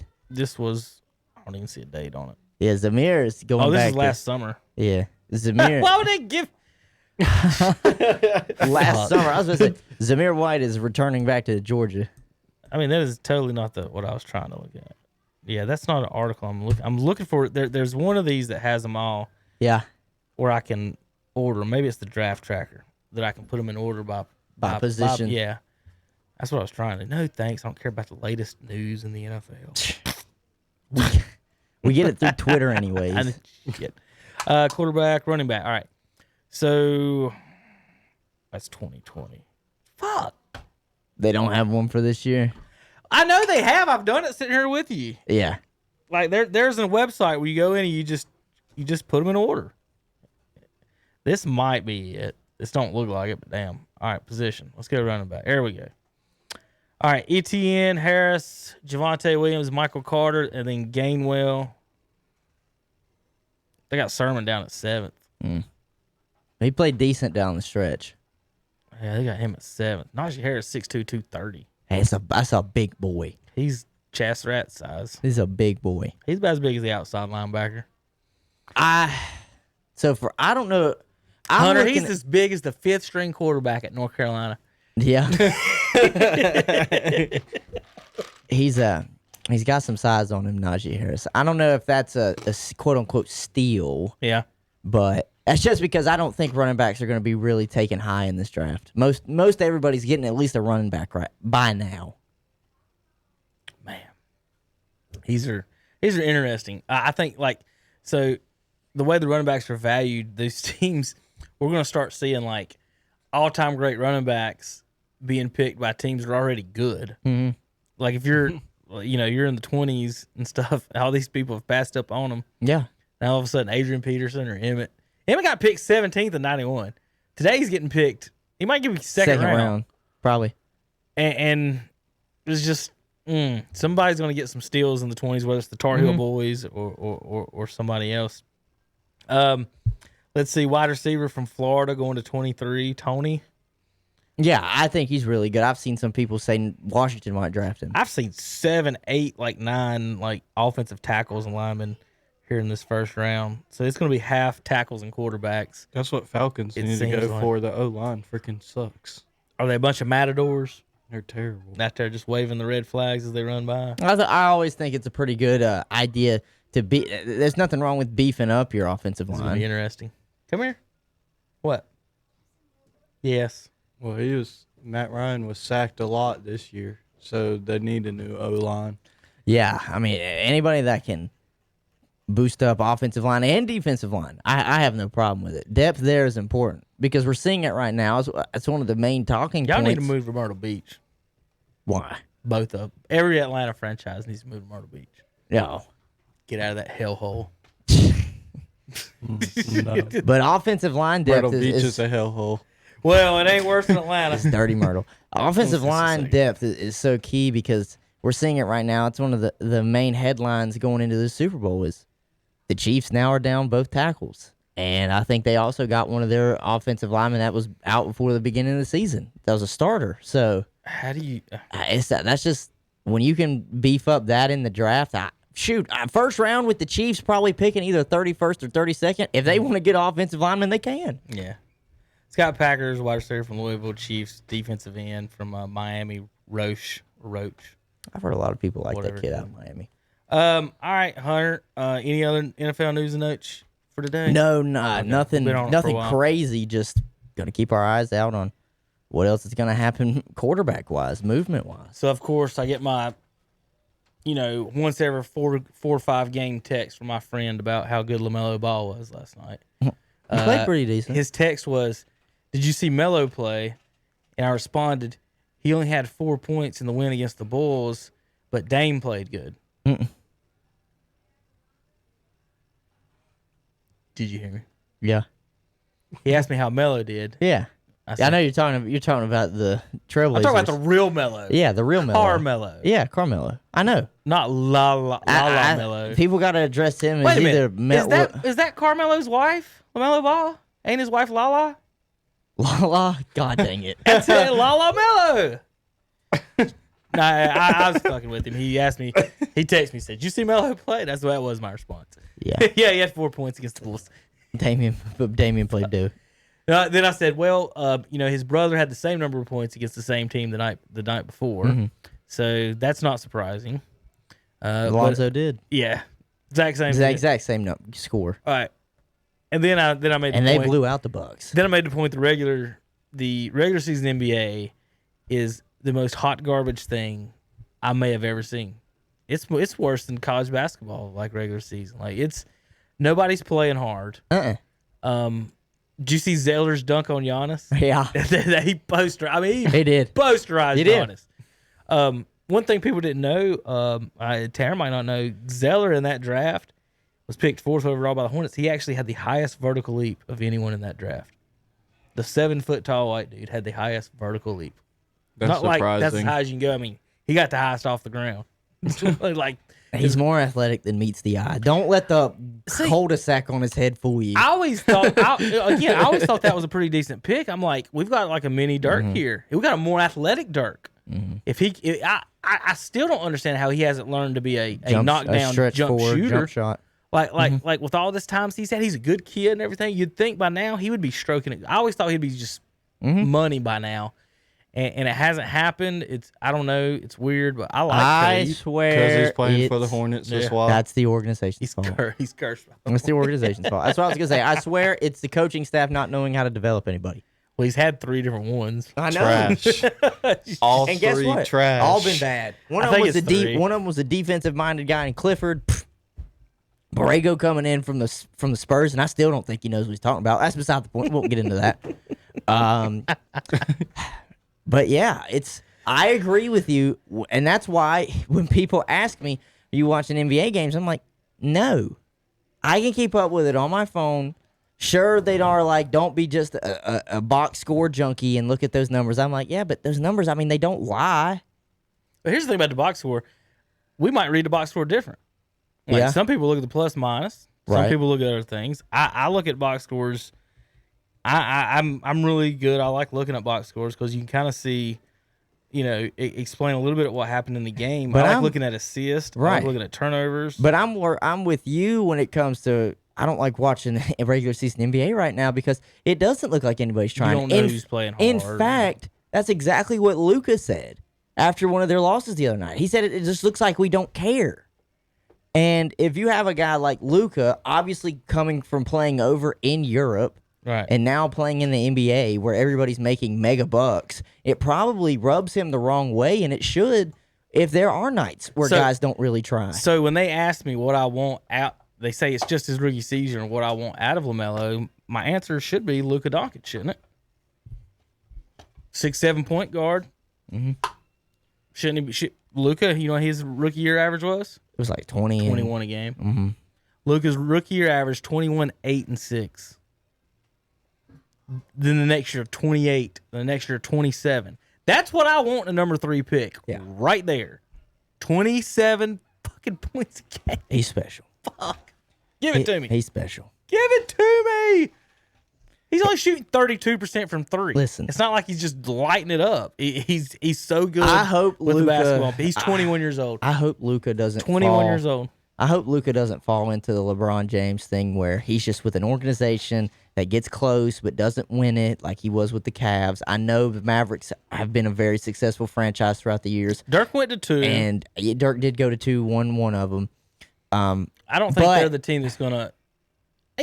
Cuban might if he could put a super game together. I think he might. Because I'm just looking at it, I'm like, Luka might be the most talented player in the NBA right now. Like, There- if you're talking front to back, listen, people will say, well, he doesn't play defense. Damn, ain't nobody playing defense in ain't nobody today's playing NBA. right now. So I don't give a shit about if you say he ain't playing defense. They need a You're good number talking- 2. Bradley you're Beal would talking be fantastic Ball there. handling, basketball IQ, his eyes, and the way he scores. Hell, he's got even freaking foot movement like he's an 8-year vet at the point guard position. 21-year-old point guard, Hunter, averaging 27, 9, and 9. That is a number 3 pick. Like, I want you to think about that. At 21 years old, I don't think even LeBron James was averaging that. I don't know. And I will hold LeBron James to a very high esteem. He has been a fantastic player forever. If you had to put a gun in my head and say he's 1B to Michael 1A, I'll say it. He can be 1B. That's fine. But to me, Luka Doncic might be one of the most talented He averaged 21. basketball players. Okay, so he did, but did he average the 9 and 9? He averaged 21. That wasn't his rookie. No, I know. LeBron's rookie years is 21, 6, and 6 if you round up. Mm-hmm. Lucas's rookie year was 21, 8, and 7. Yeah. No. 21, 8, and 6. Okay. So 2 more rebounds. Same amount Pretty of much assists. exact same numbers. Next year, Luka was 29, 10, and 9. LeBron was 27, 7, and 7. So Luka's putting up better numbers than LeBron, kind of slightly better. Mm-hmm. Third year, which is this year, Luka's scoring is down a point to 27. LeBron's went up to 31. LeBron in his career Mm-hmm. only averaged 30 points twice in his career. Right. Okay? So let's put in perspective real quick, Hunter, about some things as far as your 1A and 1B here. So, LeBron he did it twice, right? Mm-hmm. Shaq, in his career, how many times did he average 30, Hunter? The most dominant center in the history of basketball. Like 3 times. 0. Never did it. Never. You know what Michael Jordan's career average is? Oh, it was 30. Including when he was 39 years old. With the Wizards. Career, folks. That means every game you've ever played. Average is 30. Shaq never did it in a season. LeBron only did it twice in a season. That's that dude's career. Now, what else is? Let's think about that. He's 6'6", 195 pounds. He's not 6'9", 250 pounds. He's not 7'2", 300 pounds. He's 6'6", with everyone packed in the paint, and if he drove to the lane, there was 2 7-footers there usually to contest his shot. Now, if LeBron I found a or Coutinho Mobley gets by a defender, Right. there's nobody at the basket. I found No a one plays cool little it's image. crazy. I found a cool little image that I think it was tweeted ESPN or something. Defense. See if I have it. It was a few days ago, and it was Jordan's era of basketball versus today's basketball, and it was basically shot selection. And I'm telling you, when everything was outside the 3-point line for today's, here it is. Let me see. I will retweet it. Can you go to your tweet deck and pull up and see if I've retweeted? I can. And you can actually pull up the image that I just retweeted, because it's fascinating, really, to show you today's NBA, which is versus Michael Jordan's NBA. So this is 2019 and 2020 most common Pull jump up shot just selections. The internet thing. 2019, 2020 That's it, most that's fine. common jump shot selections, and then 97, 98 most common jump shot selections. Look at that. That's Jordan's NBA. That's today's. Look at that. And people don't understand why I get so upset whenever I watch the NBA and for 10 straight possessions, it's a 3-point shot after a 3-point shot after a 3-point shot. Like, it's just bricking back and forth, long rebound, dribble it, shoot the 3-point shot, dribble it. How they play. That's how they get so many more possessions. Right. How they play now is how I'm gonna say I changed the game or was an innovator hunter. That's how I started playing the video game like Right. 15 years ago. Just pull up 3 in transition. Exactly, and because most of the time you'd also play on like rookie level, or you didn't even play on the hardest level. No. So the shot, you'd hit more shots than normal. So Andre used to get so mad. That would be all you do is shoot threes. So Right. they would sit there and play with Kobe or Shaq, and I'm just sitting there I think I used to play with the Spurs and just jacked every damn three I could. Just shoot. Yeah. And that's what they're and when you play in a video game type style and nobody's really playing defense, and that's what you're doing. That's kind of how it works out there. And people are like, well, today's basketball is a prettier style of basketball because of the ball movement. I'm like, yeah, because they're just looking for the open 3-point shot. That's it. I'm like, I love seeing guys do acrobatics in the air going towards the basket. Cutting to the lane, pick and rolls. Like they do pick and rolls now, but they're looking to But they're looking in the corner. Yeah, they're gonna get the pick. The guy's gonna roll. He's gonna feed it inside. The guy's gonna collapse on him. He's gonna kick it to the open guy in the corner. I've seen it. I know exactly what it is. I'm confused why they haven't, and I guess it's because nobody attempts playing defense. Like, why hasn't a team brought out a zone to where you can, like, I know NBA players make shots, people in their face from 30 feet. Right. It's hard to guard. But again, instead of, chasing everybody man to man, looking for this kick out in the corner, because you know what everybody's going to do. Right. Instead of playing that game, why don't we stand fucking still on defense and let you guys just move. figure out, like, playing against a zone defense is you can fit. There's called zone beaters. It's just like in a football game where if you see this coverage, you've got certain beaters to the coverage. There are beaters, but you still gotta. You'll find holes. But you gotta execute it. And that's the hard part with basketball and the holes on a zone defense is that it is executing. Like, what shot's going to be. So you got to make pass, get it to that shot. And then if he misses, it's almost demoralizing because you did everything the right way, but you didn't hit the shot. And then in basketball, you know as well as I know, most 50% is where everybody mostly shoots. Right. So it is kind of demoralizing to play. And if you that look way. and if you looked at that picture again and obviously noticed that today's basketball is all around the 3-point line, soon we're going to see a little spot that's just right over half court from where everybody keeps for four. That's where everybody's just pulling from it now. Steph, Dame, as soon as they get across the half course line, Right, half the court logo. line, the logo, That's they're what going to have a little I shot it blip from the right logo. there. All right, let's keep count. Logo Dame. Tanner, I want to see if when we can get to the number. So Jordan had 8 years of 30 points a game. So how many did I say LeBron had so far? Two. Shaq had how many? 0. None. 0. How about Kevin Durant? Mhm. 2. This year he's over. We're not counting it until he finishes it, but he's over right now at 30.9. He's had 2 in his career.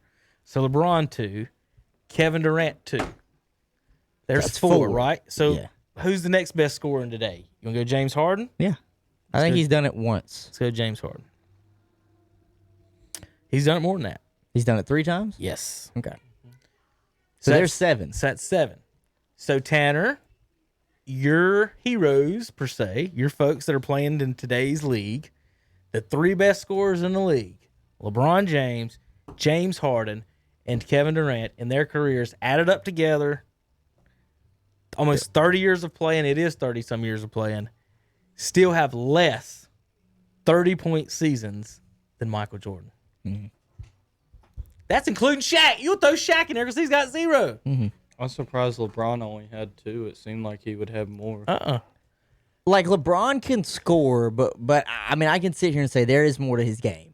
He does want to get guys open and obviously Yeah. find the wide open guy, so that takes away from the shots that he would take. But that's the same thing that I like to hold over him sometimes is I want you taking that shot instead of somebody Have you else. heard my Space Jam comparison? No. No. Have you seen Space Jam? Yeah, I've seen the first one. Yes? Yeah. You have. Do you remember how the game ends? No. So Jordan jumps from half court. 2 Monstars try to grab him. He Yeah. steps on them, steps through them. They grab him. He stretches Tanner from half court, his arm 20-some feet, and dunks it to end the game. Now, Space Jam 2. They draw up the play. For LeBron, what's his favorite play? His favorite play is to draw the double team and kick it to Porky Pig in the corner. So Jordan dunks it to save humanity from slavery, and LeBron would pass it to Porky Pig and hope he hit it because that's the right basketball play. Correct? Yeah. That's the difference between the two. Best thing you can say is Space Jam. Like, Jordan dunked on aliens to save us all from being slaves. LeBron's play, they would draw it up for him to kick it to Porky.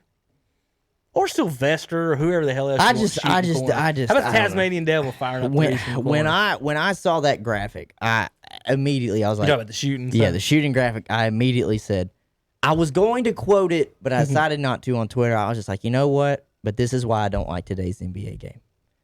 I like players. This is why I like watching John Wall play because John Wall is still your old school really your point guard. He's not just sitting there at the 3-point line facilitating and trying to shoot the 3 all the time. I mean, he's slashing and driving the basket. He's still getting you the 10 assists that he can per game. He's playing defense. He's super fast. Like, I like guys. That's why I like watching Giannis. Sure, his game is not crystal clean and he's got all the cool crossovers. He just powers everybody down low and you can't stop him. My proposal is to, if nobody's gonna play any defense, and we're all shooting from 50, I was doing shooting threes anyway. And think about it. You tell me bigger, faster, stronger. But is anybody bigger, faster, stronger than Shaq in the league right now?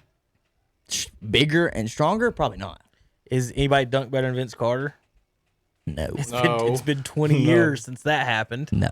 It's been 20 years since Carter's dunk contest. And we're sitting here talking about bigger, faster, stronger. So if that's the case, Hunter, why don't we move the goals up to 11 feet?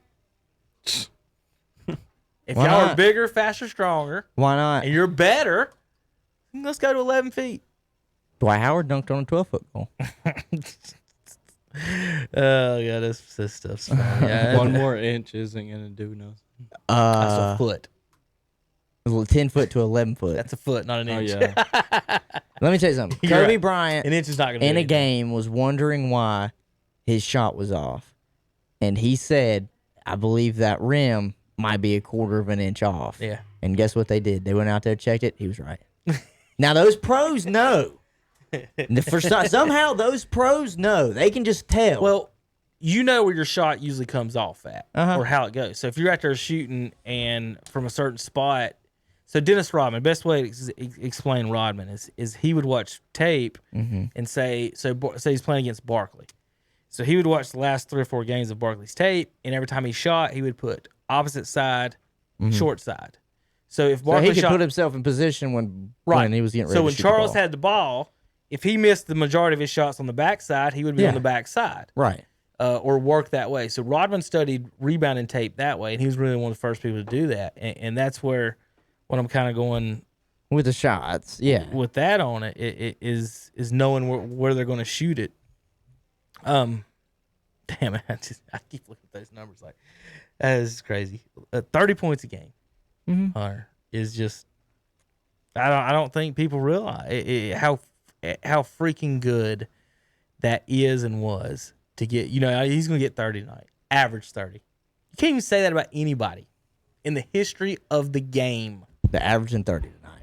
But who This has season. the most 10 assists a game? So What do you mean? Most games with 10 assists? Most games with 10 assists? It's probably Jason Kidd, but might be able to look that up. You can look up anything.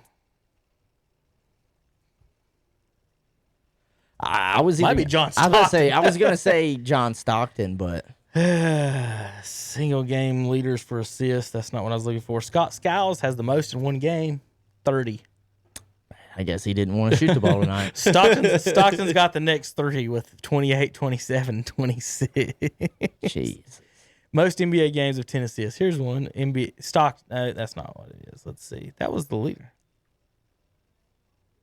That was even the picture was supposed to be. Most career assists. That is kind of a weird stat. I might have to do some research to find that. NBA most 10 plus assists in a game.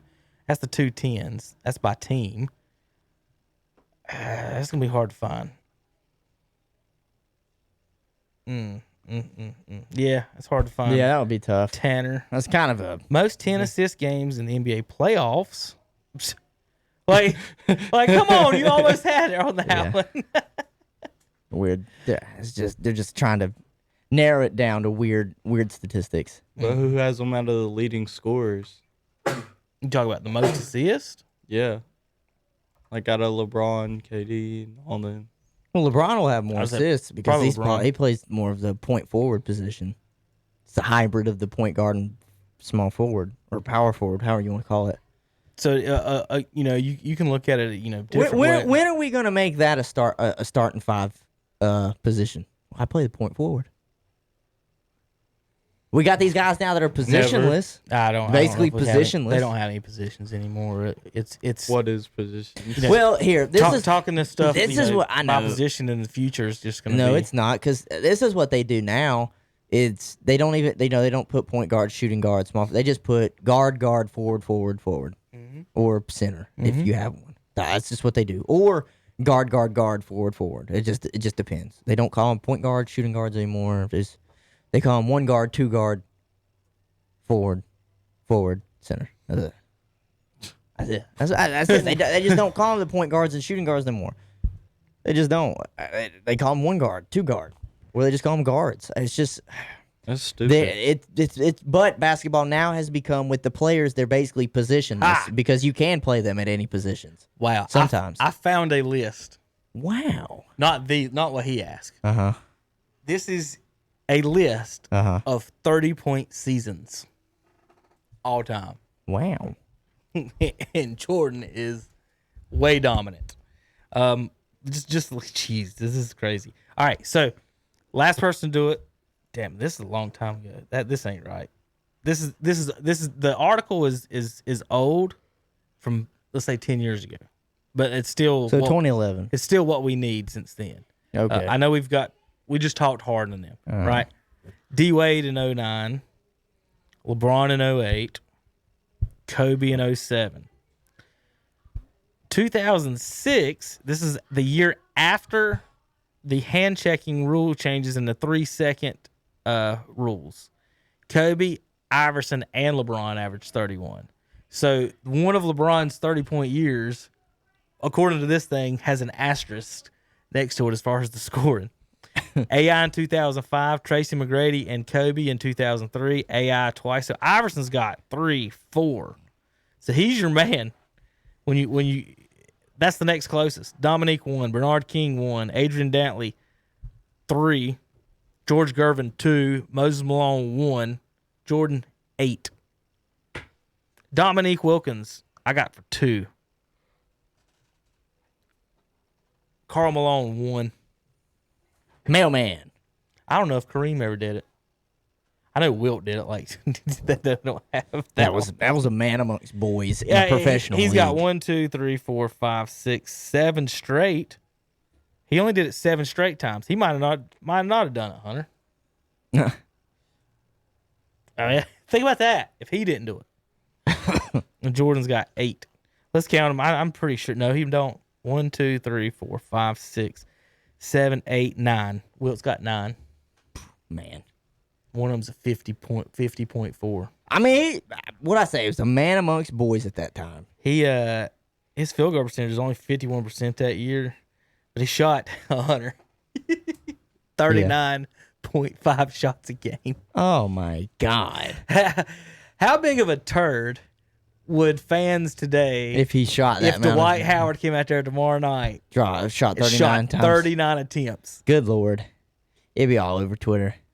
Think about this. That year he averaged, get this, Hunter, averaged 20 makes a game. 20 makes. That 20 means even if he shot 39 times, he made 20 of them. He made 20 makes a game. So for your idea, only 5 players in the NBA, well, let's round up, 6, 7, 8, 9 players in the NBA averaged 20 shots. He had 20 makes Jesus, a man. game. Here's the only people that had more. Luka Doncic takes 21. Jason Tatum takes 21. And Bradley Beal right now, Hunter, 26 shots a game. I know. We just won. We just won the other night. Speaking of that, we're just talking about regular season basketball. That shit was crazy. So, wait a minute. So let me, and like I was talking to my friend about regular season basketball, I said, dude, come the fuck on. Yeah. The Cavs have beat the Nets twice, Right. and the Wizards just beat them, scoring Yeah. 149 points. In regulation, not even And overtime. then the Lakers got beat by the Detroit Pistons by 15 points. I know. It's Don't tell me they're playing for real. No. Don't tell me they're being serious. The guys out there might be, but damn, the Lakers got beat by 15 points by the damn Pistons. Oh God, man. I think even the Hornets beat them. Wizards Hornets went. beat the Nets too. So Wizards last night, or this week, the Wizards, who are in last in the East, beat the Nets, and the Pistons, who are next to last in the East, beat the Lakers, And I wanna say- the Hornets beat the Bucks. and the Hornets beat the Bucks. Yeah. Hornets are in the playoffs right now. Right now. I'll tell you what. That's 9 I and will tell- 11. Listen, I'm gonna tell you what. They're gonna make a push for the 8 spot. I know some people They might might. not care, but I'm telling There's like you, 7 teams doing it. they're gonna make a push for the 8 spot. There's 7 teams trying not to suck the worst. And I think it's because of Gordon Hayward, 100%. Oh, yeah. I mean, he's balling the hell out. I'm so happy to see him outside of Boston in a place where he can thrive. I love to see it. The fact that he's the first scoring option on this team. That's He's what he so- was for Utah. He's so big. He's so big. People don't realize how and big he's he is. and people don't realize his game is versatile. He Yeah. can shoot the 3, he can shoot the mid range, drive the basket, and I think if I'm not mistaken, because of his size, he can have a kind of a post up game. Obviously not on a big 7-footer, but I mean he's got one. 23rd in the league in scoring, averaging 23 a game with 5 points and 4 assists from Gordon Hayward. But to go back, I will not be watching much regular season basketball though, even after NFL is off. He's averaging more than Devin Booker this year. I think Booker's shots. Donovan Mitchell, I think Victor Oladipo. I think his shots will be down a little bit this year, Booker, because of Chris Paul being on board. He's going to try and get more people involved. It's not just going to be the Devin Booker show. So that doesn't really surprise me. And the Utah, they had their 11-game win streak snapped. They were really rolling. So I don't even know what to think about him. I don't either. I don't either because look, we're going to sit here and talk about. I think Utah's either first or second in the West, but guess what? I think they could get beat by the 5th or 6th seed, or the 7th seed. I just don't know. Had an idea. Regular season to me is just eh. Had an idea. See what you guys think. Yep. Kobe was he Nike Kobe was a Nike when he was done? Yeah. Because I knew it was Adidas at first. Couldn't remember. He was Nike. Since Kobe was Nike, what about a Jordan Kobe Special Edition? Oh, Hold on. Wait a minute. The Lakers colors or whatever, but had the Jordan logo, but with a ponytail for his daughter. for Gianna. Think about Jordan logo with a ponytail to sell to girls Right. and whoever, if Right, men if they right, want them. right. But a women's version basketball And shoe, you put- Jordan version, Jordan logo, Yeah. but add a ponytail And then to instead of having Air Jordan on the front, like on the you still have that. Wait, No, whoa, no, whoa, no, whoa, whoa. no, no, We're no, not no. going to take Jordan's name. He's not going to take his name. No. I'm not saying you take Jordan off of Right, it. I'm just saying sometimes on the tab it says on Air the tongue it says Air Jordan. Sometimes it says on the tongue Yeah. or on the tab you could have 8 or 24 on it. I'm telling you. Well, as soon as you said, and putting Gianno on there would be very nice. But as soon as you said Kobe and Michael, I'm surprised they haven't already done it. I want I the really Jordan have. logo with a ponytail. I on some really shoes, have. some purple and gold. I mean, he's made so many different shoes. Technically, Kobe was not a Jordan No, brand he wasn't. athlete, Right. But I mean, who cares? They would sell.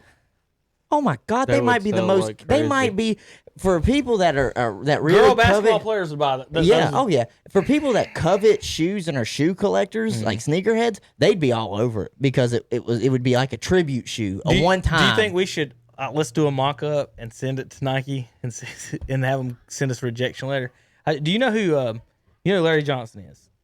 Was Grandmama? Do you know Grandmama? Ever heard of it? No. Wow. Okay. So Larry Johnson, I'm gonna pull this up.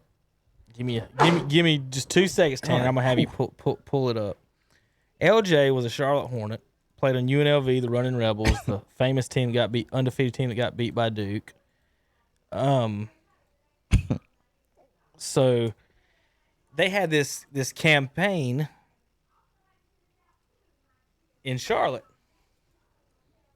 Pull it up. You got him? Yeah, we're there. All right, so this is Grandmama. That's What LJ? you think about him? That's LJ, and I'm not talking LeBron James. Larry. This is the original that's LBJ. Yeah. No, he was Lyndon Baines Johnson. Can't be that either. That was the president. Anyways, All right, this is Larry Johnson, also known as Grandmama. So the commercials, Tanner, it'd be you've seen Kyrie's Uncle Drew. This is Yeah. what they stole it from. This is straight up thievery of Highway Larry Johnson robbery. in his dress. So LJ, they used to have Converse commercials where he's just dunking on people in a dress and everything. It's funny, but his name was Grandmama. Was his name? So it's like Superman puts on his outfit. He's not Clark Kent anymore. He's Superman. So Larry Johnson was Grandmama. So what's interesting, fun like backstory on it is that Grandmama, this idea was invented by my 5th grade teacher over here in Cherryville, and he sent it to Converse. Okay, Converse didn't write him a letter back. Nice, cute idea. Fuck off. Basically, a year later, they're running this. they're promotional. running these commercials and stuff. He comes out, it's like, that's the exact same thing I sent right. to them, and he sued Adidas and won.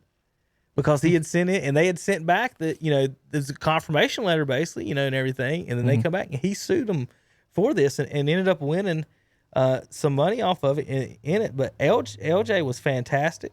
There's the story of Grandmama. I guess we could go on and watch it on YouTube. But they filmed the videos over here in the old Dallas gym, and it looks just like you see the commercials, just an old gym or whatever.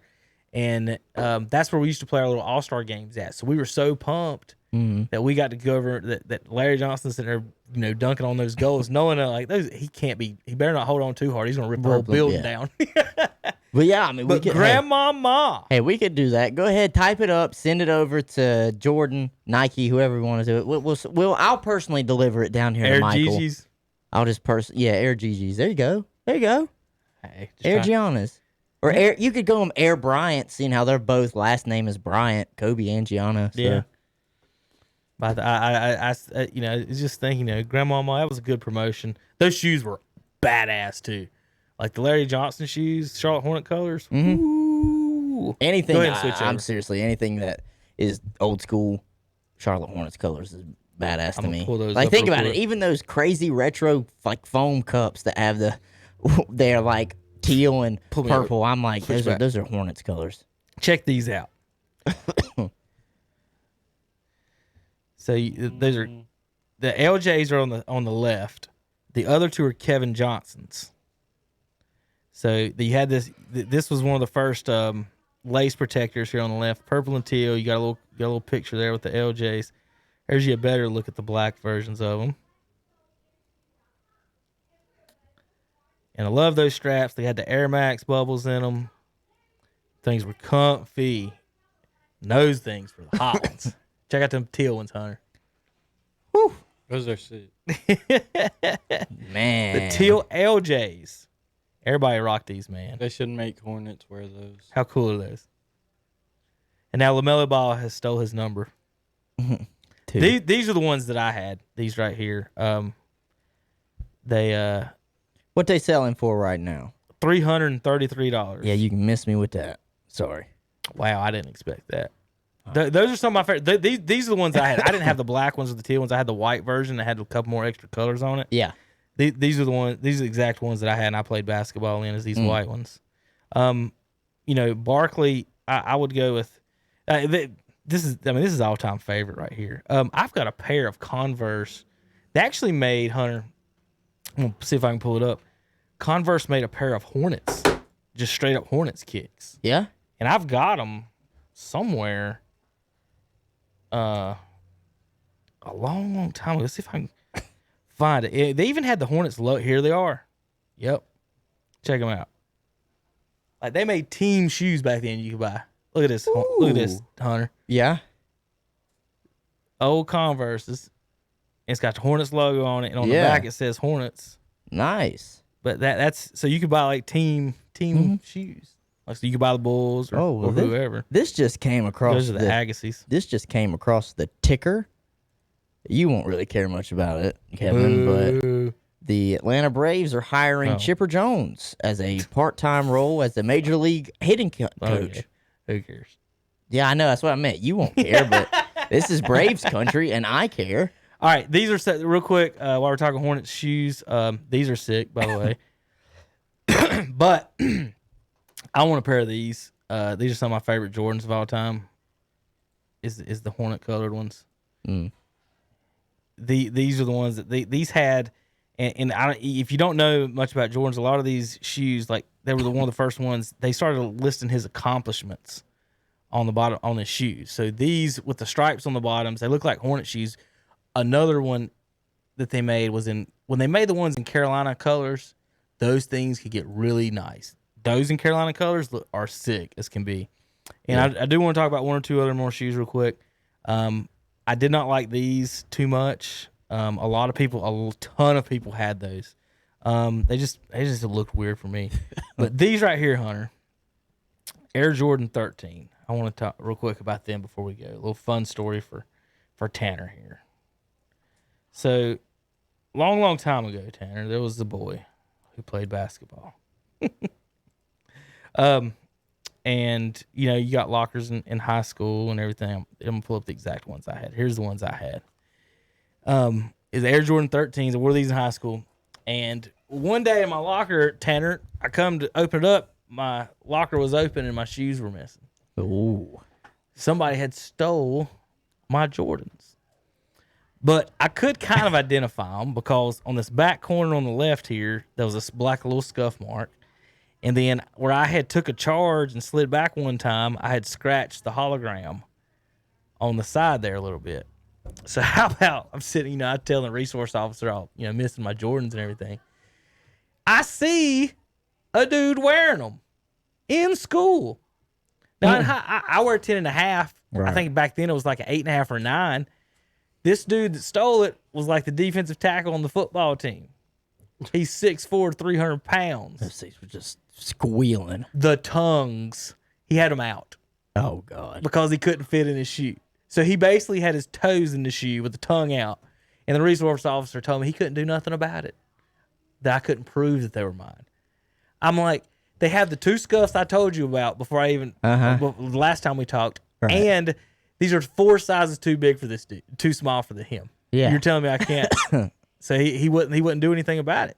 Jeez. So how about a month later, there is a school it wasn't a school shooting, but an accidental shot fired on school campus. Right.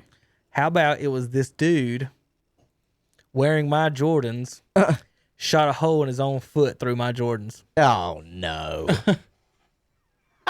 Dang, man. What kind of karma is that? Karma's a bitch.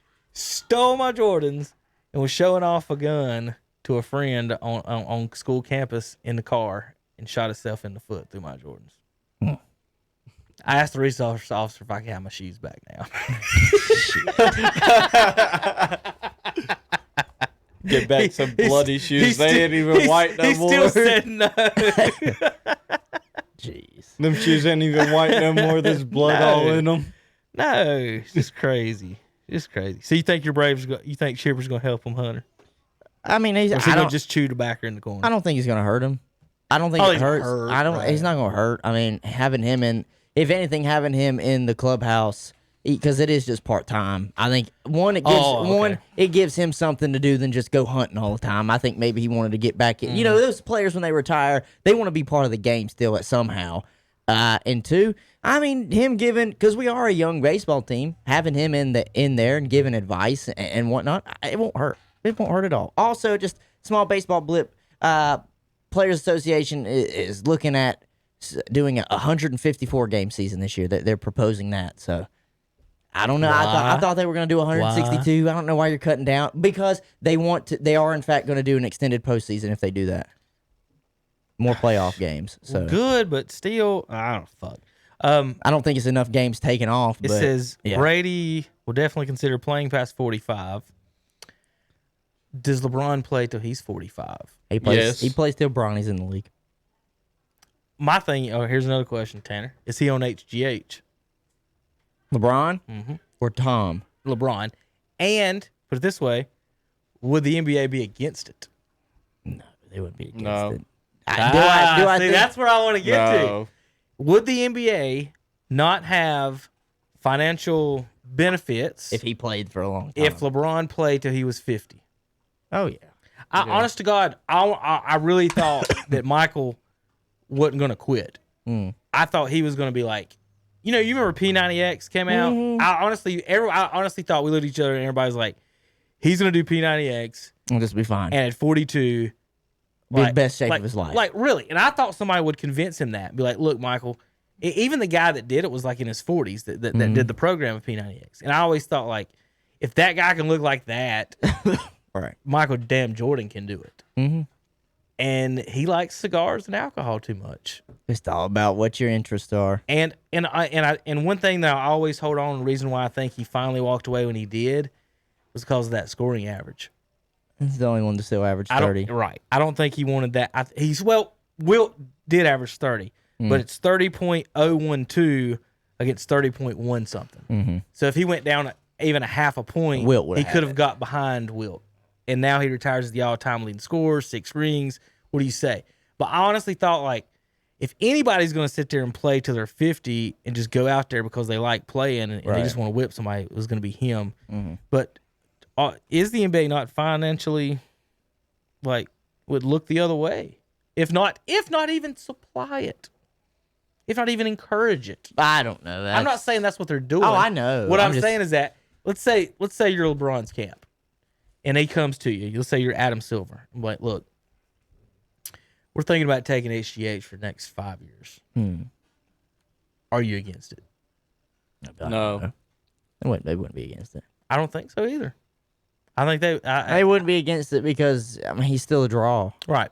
While he's there, he's still a draw. That's why everybody said they thought basketball died when Michael retired. Right. Physically speaking, he's in fantastic shape for his age. That's why I say, is he really taking something? Like, we look at Brady, he doesn't look like he's taking all this extra stuff. Look at LeBron at age 39 being in shape and ripped, never having any injuries in his career. Like, so what's going to take him down? If it's old age, you're looking at age 50. Right. If it's a knee or an Achilles or something like that, then that changes things. But again, he's down to 22 points a game this year. That was Jordan when he was with the Wizards. So how low does he let that number get to? Is that the determining factor where, like, I can't average 20? What is it? He's late 30s. Anymore? I think he's 37 now, almost 38 or something. He can play. I seriously think he wants to at least. I think it's like just like a sentimental thing if he plays until Bronny gets in the league. That's what he said he would. What if Bronny don't get in the league? What are you talking about? Has anybody ever thought about that? Then he retired. I mean, What if your son doesn't make the NBA? Like, hey, I'm going to play till my son makes it. Michael's sons didn't. No. Marcus, no, they didn't make it. How many sons have made it in the NBA? Hardaway Jr.'s son made it. Okay.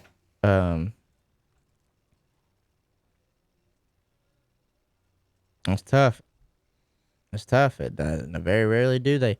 Shaquille, what's his name? Shaquille? Mm-hmm. Yeah. No, Sharif. He's got an opportunity. Here's the list of second generational players before we get out of here. Cole Anthony. That's right. Yeah, he did make it. Bol. Yep. Devin Booker. Okay. His dad played. I don't know who Melvin Booker is. Kobe Bryant's father played. Mm-hmm. Rex Chapman's father played. Okay. But again, none of these people that you've like. How many of them are good? Right. The Currys. Okay. Okay. You can go with that. The Dunleavys, senior and junior. The Patrick Ewings, senior and junior. Sabonis and his boy. Harvey Grant and his two in the league now. Yeah. Jeremy and Jerry. Jared. Yep. Hardaway and Hardaway Jr. Mentioned him. George Karl, Cody Karl. John Lucas Jr. Sean May, Scott May.